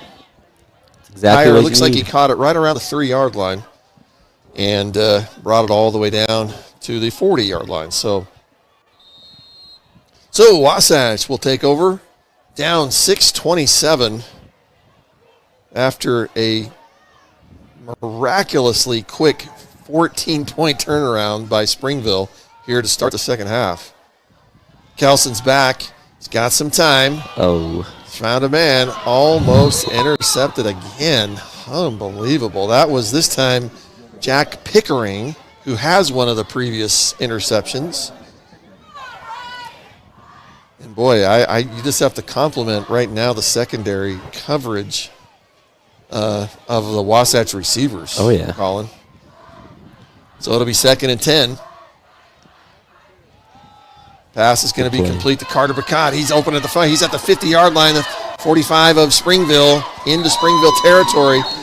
And that's the biggest gain for sure for Wasatch here in the second half. Well, yeah, you need that. And getting outside, they were expecting a run, I think, and you just dump it off to Bacot and let him do his thing. This is probably the first time tonight I've seen that little kick pass to Bacot from the backfield. And so Kelson's back. He's got time, and the pass is incomplete. Looks like the intended receiver for Wasatch was Cash Coombs, we're taking a look now to see if we've seen Chase Haar. Sorry? We're not. The PA announcer's over there. Okay, so before our visitors brought the North Pole wind in here just now, the play was run by, after the first play of the drive here, incomplete pass, that one was Carter Bucad for a no gain. So it'll be 3rd and 10. 3rd and 10 at the Springville, looks like about the 38-yard line.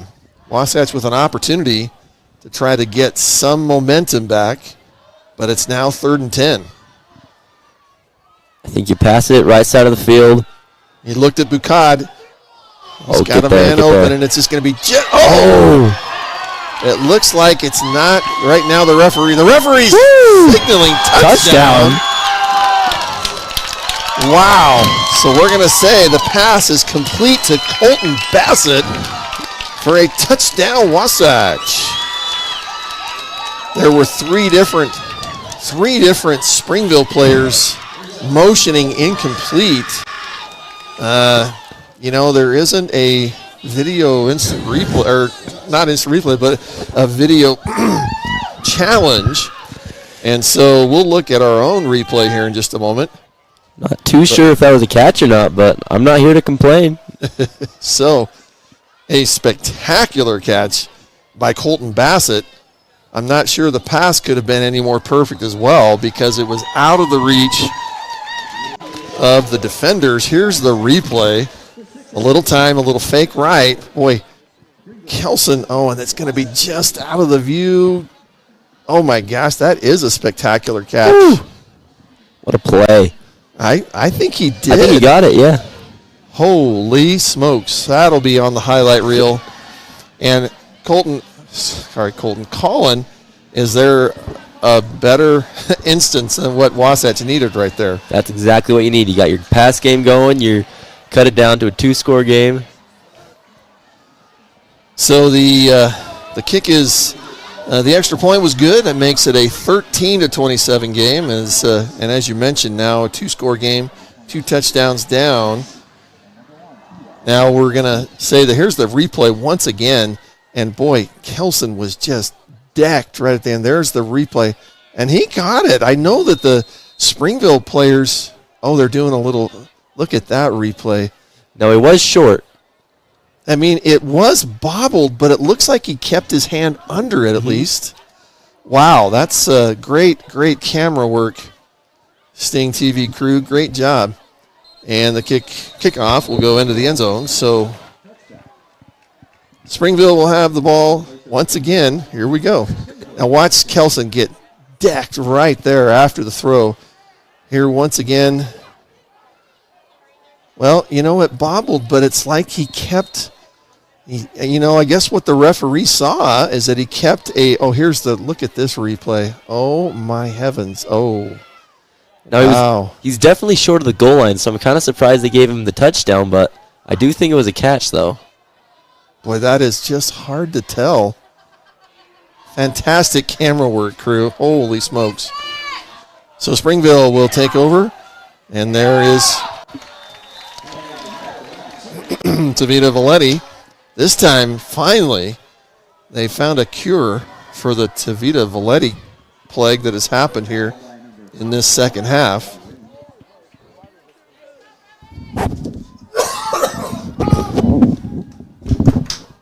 So there was a gain of a couple yards, and it'll be 2nd and 8.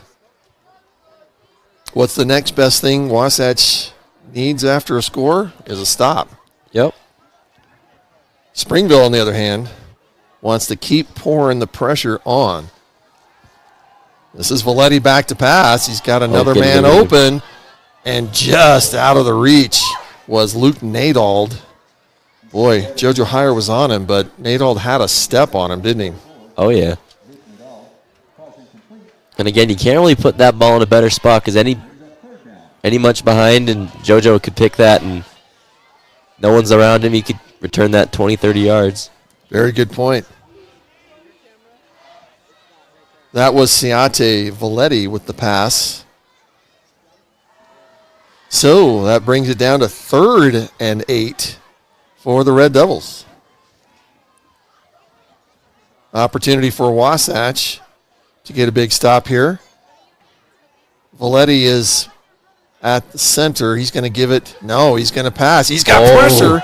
He's escaped one defender, the second, but he's got away from 3, and now he's still on his feet, and he stumbles. Wow. Valetti was escape artist on that play. He escaped at least three defensive linemen that would have had him tackled all the way down to nearly the 5-yard line. He ran like 50 yards, and I think he picked up maybe 1 or 2. Here's the replay. There's 1, 2 touches, 3. Great block there they got. So Valetti was but then he actually stumbled on his own, but it was finally brought down by Colton Brisk. And so a big stop by the Wasatch defensive line, and Springville will punt away. Looks like the punt's going to come to JoJo Heyer. JoJo did a great job of keeping that. That was actually kind of tough, and boy, Springville got down there quickly. And the kick wasn't even super high, so Wasatch will get an opportunity. Springville punts it off, and after being stopped for the first time here in the second half with 4:34 left in the third quarter, Wasatch with an opportunity to take advantage. We mentioned to you earlier some of the scores from around the region as Matt Kelson starts this possession. Carter Bucad has a space on the right side. There is a flag. That's holding. And that's like you say, generally it's in the holding area. So Wasatch looks like they are marching backwards. So as we wait for the call here, that was Carter Bucad. That was his biggest run so far of the second half. But that is going to be brought back. So it'll remain first down. Here's that replay. And boy, somebody saw it immediately. I'm guessing it's going to be somewhere in that area over there. So it'll be first and 18. I don't understand how it could be first and 18 unless it was from a spot of the infraction. So pass is up. Passer nearly there. The pass was up and intended for Will Wright. And Colin, I like what Wasatch is doing here. 3 interceptions tonight for sure is a risk, but I like that they're still pouring on the pressure. Oh, yeah. Because if you stop throwing the ball, then they're just focusing on the run, and you're not going to get anything going. When you leave the door open for a possible pass, then they have to guard secondary and the line. So here we go, second down and 18. And quickly, that passes off, and nearly to the original line of scrimmage is JoJo Heyer. Boy, JoJo has been silenced tonight. Heyer was able to get about 6 yards, but still, it'll be third down and about 13. So we're going to say 5 or 6 yards on the play. Matt Kelson had quick pressure again. Kelson has been pressured more tonight, I think, than any team we've played so far. And Kelson back to pass again. We're doing that same play, but there was most definitely a miscommunication on the wide receivers on which direction. They both were going the other way. So they were heading to the middle of the field. The pass looked like it was going to the sideline, which would have been open, actually. Oh, yeah. So it'll be fourth down. Wasatch will kick away. That's most of this game is just miscommunications. You're getting so close. You had 2 guys wide open, and you just throw it to the wrong spot, and you're just so close. You're lucky to be getting out of there with just an incompletion. Back to kick is Fisher Brown. And I wondered if something was going to happen there. It looked like they were maybe doing a play, but the bounce is going to go Wasatch direction. I wondered if somebody touched it, but they didn't. So it got a Wasatch bounce, and it's going to go back to the Springville about the 17 or 18 yard line. So we want to once again thank our sponsors. We also want to thank Labrum Chevrolet Ford here in in Heber City. And Labrum has been a fantastic sponsor of all the activities, of the many things they do, of sponsoring all the sports. Of course, they have given away 10 cars over the years to students and several others to teachers every year. They are a fantastic sponsor for not only the football team and the other sports here, but for the entire Wasatch High School community. So we thank Labrum of Heber City. Springville will now take over, and this is once again Tavita Valetti, and he is all the way down. He's going to get a first down. Valetti is just a bruiser. He is just tough and fast. And on both sides of the ball tonight, you have players on both teams playing offense and defense that are just athletes. Valetti gets a first down. And so it'll be 1st and 10 now from the Springville 38-yard line, 39-yard line. It looks like it is Tavita Valetti, and he just gets the snap. This time he's met. He's going to get a couple yards. Old. Yeah, you need that. The defensive line of Wasatch, both defensive lines right now getting a little bit of work. The 2 quick touchdowns, the difference in the game right now, the 2 quick touchdowns for Springville at the beginning of the third quarter is the whole difference of the game right now. Other than that, it's been a close matchup, but Springville most definitely in control. It'll be 2nd down at about 7. And once again, Tavita Valetti back for the snap, which means he's going to run. So he gets it, goes straight up the middle. This time he gets a hole. He's finally brought down. Boy, that was a big tackle that time by Will Wright, because otherwise Valetti had some space, some open daylight. So it is not enough for a first down. So it'll be 3rd and 1. And you know the saying is, Colin, trenches. This is where the trenches need to dig in. So it'll be 3rd and 1. The Wasatch crowd comes alive a little bit. It's a big play. Minute 23 left here in the third quarter. And here we go, 3rd and 1. Snap is going to go to Valetti. He stumbles a little bit, and he's going to get across for the first down. Boy, there looked like he might have stumbled and somebody from Wasatch might have gotten to him, but Valetti quick enough, able to get the first down. I don't know what happened at halftime, but I think Springville might have lost their playbook because all they're running is that QB sneak up the middle. Yeah. And it's been working. Tavita Valetti, as Colin mentioned earlier, 150 some odd yards a game. He most definitely is getting his paycheck tonight.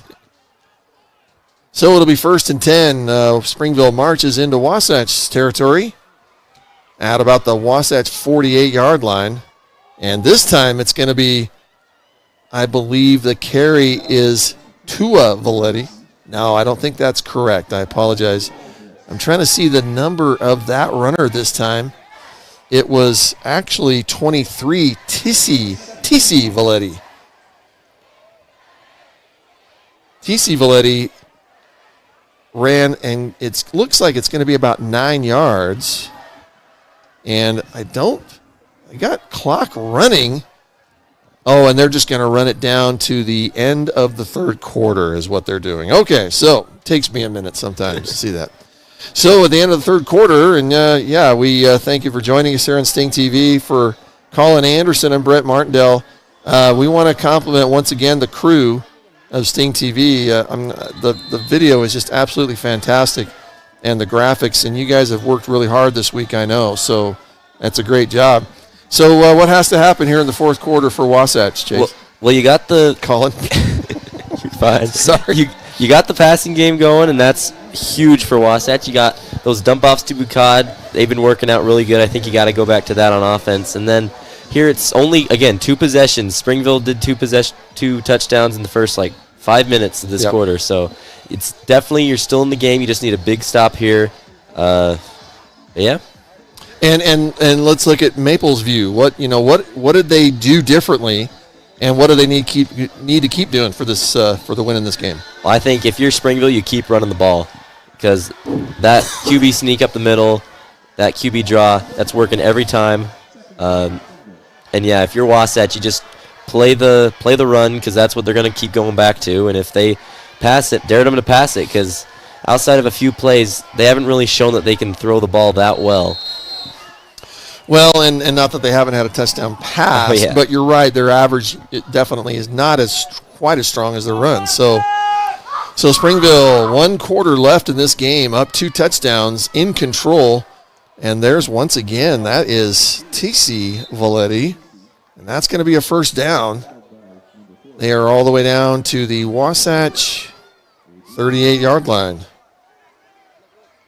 And, the other advantage right now for Springville running the ball is time consumption. They're going to be controlling the clock, and that is where things get more and more difficult for Wasatch as the 4th quarter rolls along. So it'll be 1st and 10, the Wasatch 38.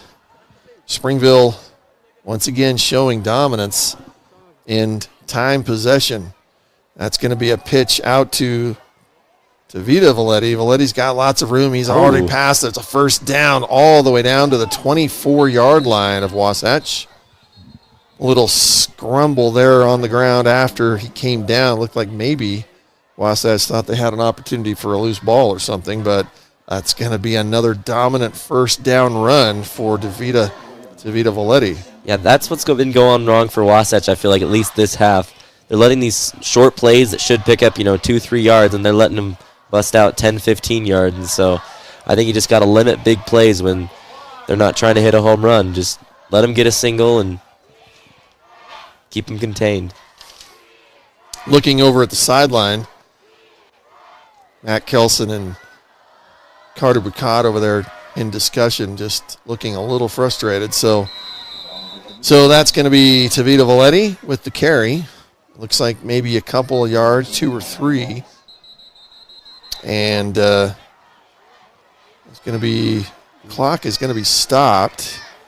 I don't know if that's because of the Wasatch player limping off the field, or in either case, the clock, the clock is going to be back on. So looks like they were just giving the player an opportunity to get off the field. I have not seen Chase Haar come back yet. I don't see him out there now. He's number 8, and I still don't see him. Maybe I'm just missing him, but Chase Haar got hurt, got banged up a little bit earlier in the game. So it'll be 2nd and 6. And, boy, this time it's Mo Finau. No, is that 27? Yeah, that's Mo Finau. And, boy, it looks like maybe they're giving Tavita Valetti a break instead of running every play. And the other backs are getting there 2 and 3 yards a carry. So the gain is probably about 3 or 4, so it'll be 3rd and 2. And Springville's in the red zone of Wasatch, of which they have been extremely successful tonight. Yeah, again, here, just limit them to a field goal. It still might be a 3-possession game, but it's easier than getting a touchdown, and then your confidence kind of goes out the window. Siate Valetti is held, so the first down not attained by the Red Devils. It'll be 4th and 1. And, boy, this is kind of a big decision for Springville. Yeah, I mean, you got a guy, he's missed an extra point, he's missed a field goal. Right hash, always a difficult spot to hit it from. And, again, that's not a short kick, and so I think they're going to keep the offense on the field. What you're watching is the replay of that last play. So when we're back to live, it is Springville is going to go for it, 4th and 1 at the Wasatch 21-yard line. That's Tavito Valetti. Yeah, Tavito Valetti is all the way through, and he is going to touchdown Springville. So, Tavito Valetti, after I jumbled his name several times there on that run, runs through. That is his, I believe, his 4th touchdown of the night. And that, of course, the majority of the points, I believe, for Springville. So the touchdown makes it 33-13. The extra point is up, and it is good. So 34-13 is the score here in the fourth quarter. Wasatch at this time looking like they're coming up a little short. Yeah, I mean, again, 9 minutes, long time. It's only 3 possessions. You just got to get stops on defense and then hope for a few big plays. But, yeah, it's looking a little bit dimmer than it was at the beginning of the quarter. You can see the graphic on the screen there. This is earlier we were talking about the Region 7. These are big games for both Springville and Wasatch, but also for Orem and Maple, as there's a 4-way tie right now, 1-1. We talked earlier also while we're getting ready for the for this kick.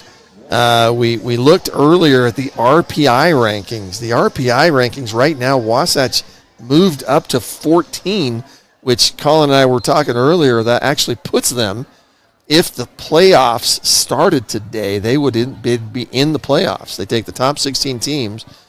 A loss here tonight, obviously, especially with having to play at Timpview next week. So JoJo Heyer, that's going to be Will Wright, is going to bring that kickoff all the way up to about the 27-yard line. And so anyway, what we're saying is it's a big deal right now, these teams. The Region 7's so tough, that means even a loss against a good team helps your cause a little bit. Not near as much, of course, as a win, but because they're really tough teams and have done really well against other tough teams, that's why Wasatch is 2-4, and yet they're still ranked 14. Mm-hmm. Matt Kelson's going to be back. He's got time. Oh. He has a man open and just over Carter Bucad. Almost. They are going to give it a late hit. Boy, I'm a little surprised at that. It looked like potential unless he grabbed his face mask, which is something that might have happened. So what we're seeing is the pass went beyond. Carter Bucad had a hand on it.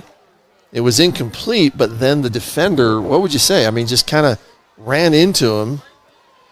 I thought I saw for a second his head turn, and I wonder if that's a face mask. But right now the referee's consulting. It might have just been a hit. If it's intentional, then it's definitely should be a flag. But if he didn't know that he didn't catch the ball, then I don't know why you'd throw the flag there.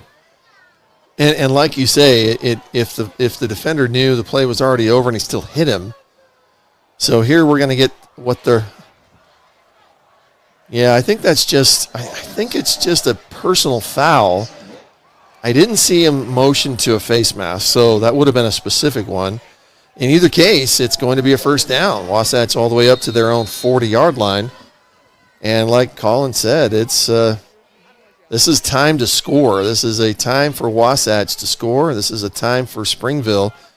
Pressure again on Kelson. And he is brought down quickly. That is number 73, Dallin Johnson. That's a big kid, 6'4", 295. Unbelievable. That's huge. Boy, it looked like he had plenty of time, and then just in a flash, Johnson was in on him. So the sack will bring it down, second down, and now about 15. Boy, just a 3-rush line right now, causing trouble. There's another. That time the completion to JoJo Heyer, and Matt Kelson is splattered after the pass. And I'm having a hard time seeing how 3 rushers are getting in that quickly to Matt Kelson.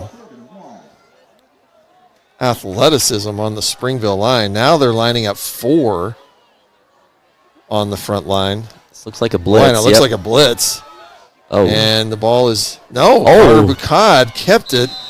Almost got to the first down. I don't think they're going to quite give it to him. So there's going to be another decision. This is 4th and 1. Wasatch has no choice. They've got to go for it. That's not true. They could punt away. Carter Bucad got it. He got it. But it looks like what we think is going to be a first down. Wow, that was a risk. But yeah, that high-tempo offense that they've been running, that worked on that one. They were not ready for the quick run there, but you got it. Wasatch making a run here, but boy, the time is not on their hands. Down to 7 minutes in the game. Kelson's back. He's got a little more time. He zips it across. Oh, and it is dropped. That is number 7, Will Wright. Boy, it looked like, not easy to catch, but it looked like he had the opportunity. The catch would not have gotten the first down. So it'll be 2nd and 10. And once again, time just running out for Wasatch. They're down 3 possessions. Kelson back to pass. He has a man again out of the hands. That is Will Wright. Again, not an easy pass to catch, but it'll be 3rd down and 10 for Wasatch. Well, you'd have to think that somehow Wasatch has got to get a score out of this drive to have a chance in this game. Yeah, especially with this little time on the clock and you're down 3 possessions. If you walk away either empty-handed or take a lot of time off the clock, might be a little too late. Matt Kilson back, Carter Bucad right behind him. Bucad's going to get it. He got space on the right. He's evaded a couple of tacklers. He gets all the way down, we're going to say, to the 40-yard line. That's going to be not quite enough for the first down. Carter Bucad, couple of real good runs here in the 4th quarter. So it'll be 4th and 1, another 4th down. Huge 4th down for Wasatch here. They're expecting the run. I think you got to. Carter Bucad got through, and it looks like he's going to make it to the first down. Boy, Bucad has just been a workhorse. And as you mentioned earlier, Colin, it was just going to be a battle between Bucad and Tavita Valetti. Valetti has probably won the battle a little bit, but the game not over yet. 6 minutes left here at Wright Tree Stadium at Wasatch High School. There's motion. Carter Bucad. Kelson's got time. He gets it to Bucad. Bucad catches it and goes out of bounds to stop the clock. Needed that. And that'll be another first down. That's going to be a gain of about 14 yards. It's going to come all the way down to the Springville, looks like the Springville 27-yard line. Wasatch knocking at the door. The clock is stopped. So 5:46. Wasatch needs a score quickly. There's a pass over to JoJo Heyer. JoJo Heyer's in the middle of about 4 Springville, but boy, he gains an extra 5 yards after he kind of drug one of the Red Devils. There's a whistle, the time. So it's going to be Springville calling a timeout. That's an interesting time to call one, but. Well, I think, what you were saying earlier, Springville does not want them to score here. You can see the desperation. And there's the quick pass. Watch JoJo Heyer, after he catches it, just gets a couple of 6-7 yards earned with dragging one of the Red Devils. So, all right, we're going to stick here with it here for just a few minutes during the timeout. So, yes, Wasatch moving the ball, but boy, it just looks like it's like a minute goes off every time they do it. It doesn't, but it just seems like it. Springville doing a really, really good job of defending the territory. You're right. They're probably even letting them score at this point. They just know they're going to get the ball back. They can run it down the clock. So here we go.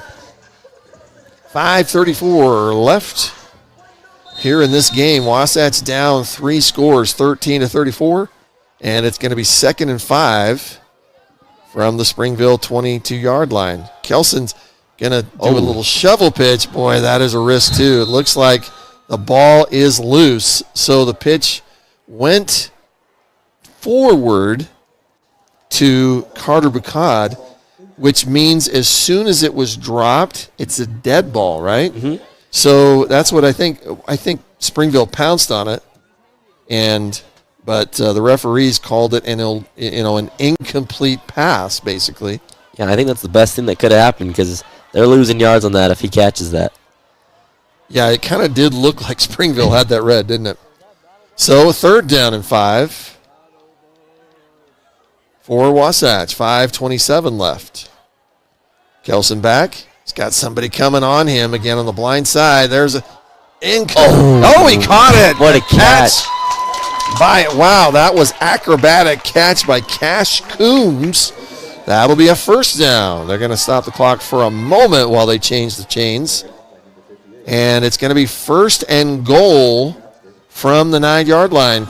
Carter Bucad is going to be met at the goal line, at the line of scrimmage. Looks like maybe a yard. And here's a replay of that. We're just seeing that right now. The replay just shows, this is the catch. Yeah, we're going to see the acrobatic catch by Coombs. Passes up, and he touched it, tipped it, and laid back and caught it. A great catch. Oh, quick pressure on, and that's a touchdown, Wasatch. Boy, Matt Kelson one more time got splattered after the throw, and that is a big-time score. Wow, a lot of poise there by the quarterback, Matt Kelson. Yeah, so you're not going to come back on the ground. You got to get some air game going, and that's what they're doing right here. JoJo Heyer with the touchdown, with the reception and the touchdown. And Wasatch desperately needed that score. Springville still in control, up 34-19. Ashton Southam out there to kick the extra point. And remember, there's still that advantage, by the way, for Wasatch. Springville missed an extra point earlier in the game. So it is a 14-point lead. 14-point lead. Actually, that makes the extra point not an issue at the moment. But 2 possessions. Wasatch quickly needing a stop here. Here's that replay and a fantastic throw. What a great throw by Kelson. And knowing the pressure was about to hit him. And, that's just how the big players do it. So thanks for joining us. I'm Brent Martindale, and this is Colin Anderson. Oh, yeah. And we're happy to have students up here in the booth. And we're looking forward to more times of that. We've got one more home game after tonight. Next week, Wasatch will be on the road at Timpview, mighty Timpview right now, the number 2 team in the 5A, and handling Cedar Valley tonight. And then the week after that, the final home game, Cedar Valley will be here in Heber City. Now here you got to think about onside kick because, again, only 5 minutes left. I think you kick it off, trust your defense, but it looks like they're setting up for an onside kick right now. Well, and anybody that's watched Wasatch knows that they have been actually very successful with their onside kicks. For Wasatch, you really either have to try or, trust your defense, and that looks like what they're going to do. They're going to put it in the end zone and trust that the defense can I actually agree with that. I think an onside kick would have been too much of a risk, putting Springville way too close if they were to not be successful with it.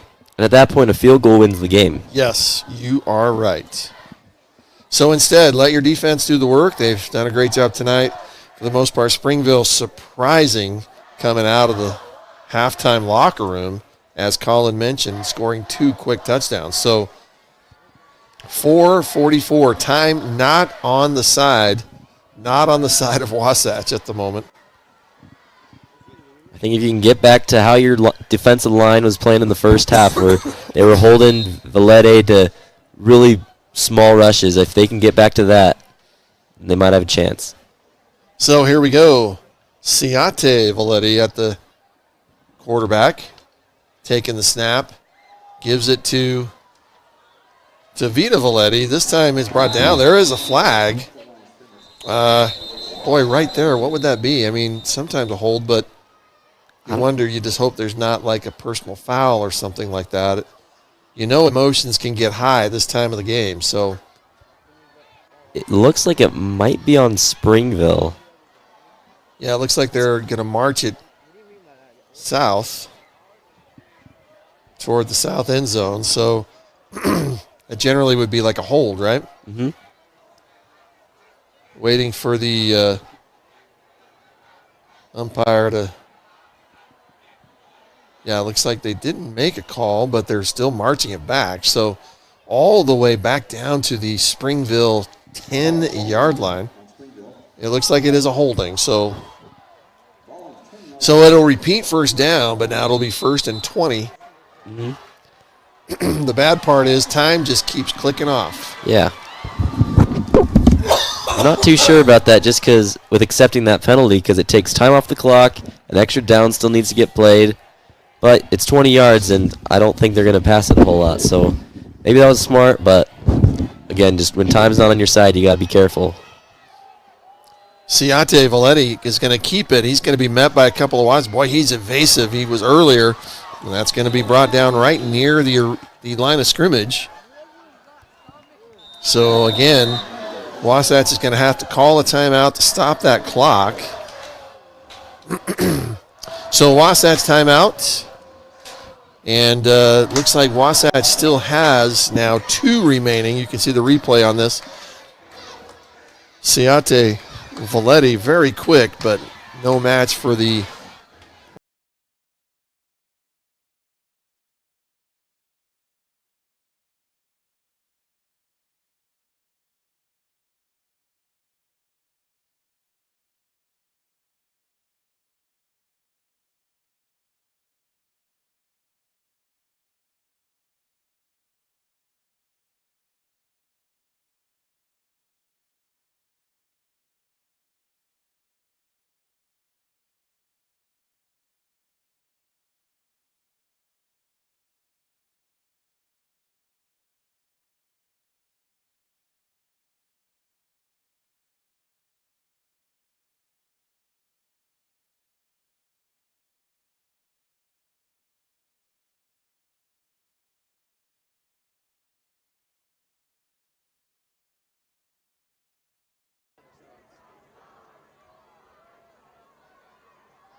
On 3, guys. Zoom all the way out.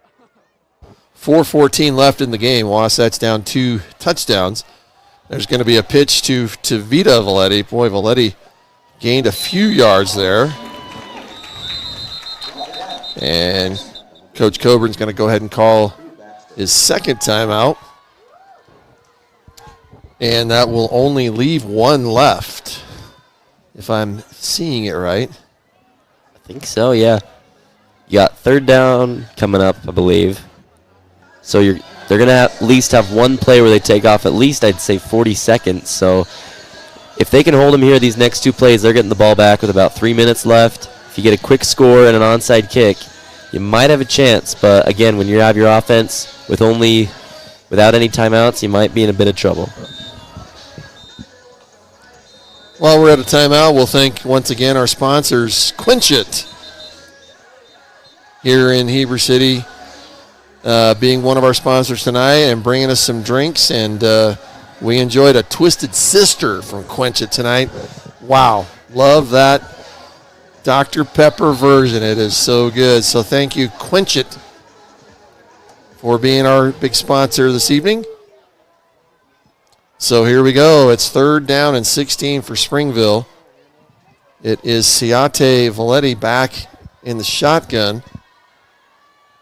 He's looking to pass, but immediately runs through. He's got space, but he's going to be met, and it's going to be 4th down. So maybe just barely past the original line of scrimmage.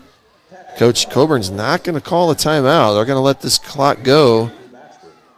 They're going to run down at least 30 seconds, and it'll be 4th and 8. Springville's most definitely going to punt. Here's the replay. Ciate Valetti most definitely got a few yards there, but the penalty just puts Springville way too far back. 3:30 and the clock running. They have plenty of time. I'd be surprised that Springville wouldn't let this run all the way down the play clock. The play clock at 17. And, boy, they have no reason not to run a play for at least 10 more seconds. So it's down to 10, and they are. They're going to wait until it gets down to, and that means the game clock, as you can see on the screen, is down to 3:06. So they get the snap off. The kick is kind of short. JoJo Heyer's going to take it. He's going to go. He's got space on the right sideline all the way down to the 40-yard line of Springville. About 10 seconds ran off the clock after the punt. Not even quite 10 seconds. So 2:53 left.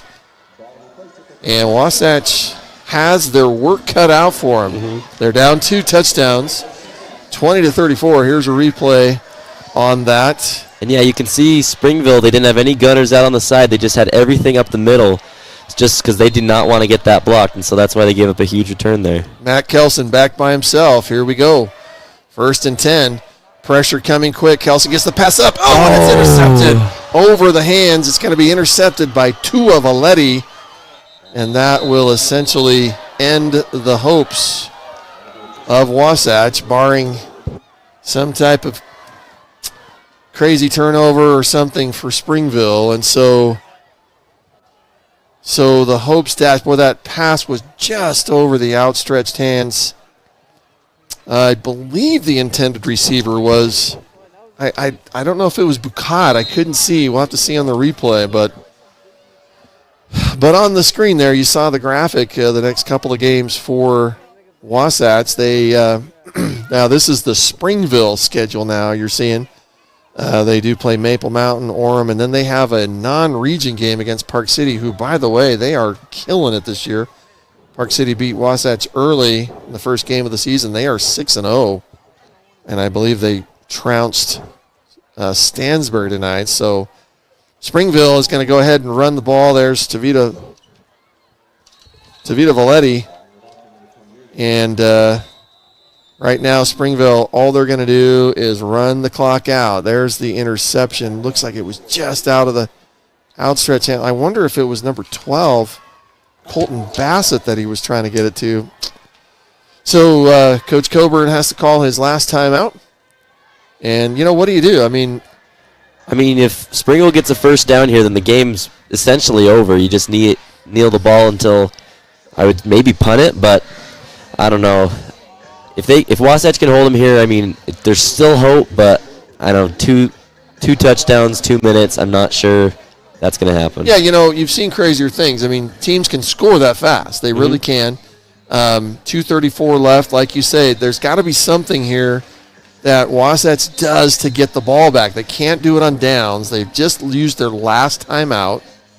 And, you never know. The way that sometimes a player causes a fumble, as they're being earlier, it was Nadald for Springville that his arm swung high and knocked the ball out of the runner's arms. And so you just never know when you just get a break. But right now, Springville in control. 2:34 left. It'll be 2nd and 2.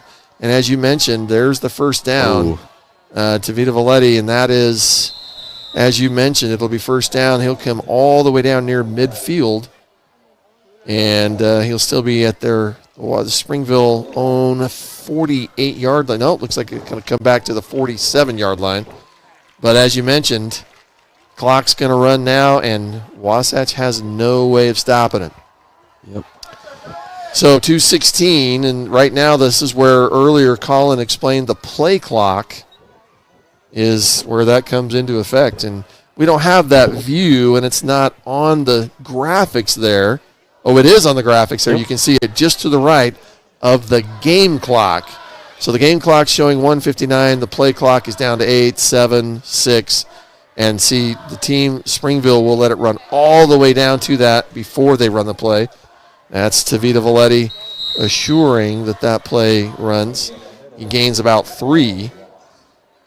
And all Springville needs to do, again, the clock is running again, so you can see how that works. So there's the Max Preps. You can see the graphic on there. Max Preps showing Timpview as the number 1 team.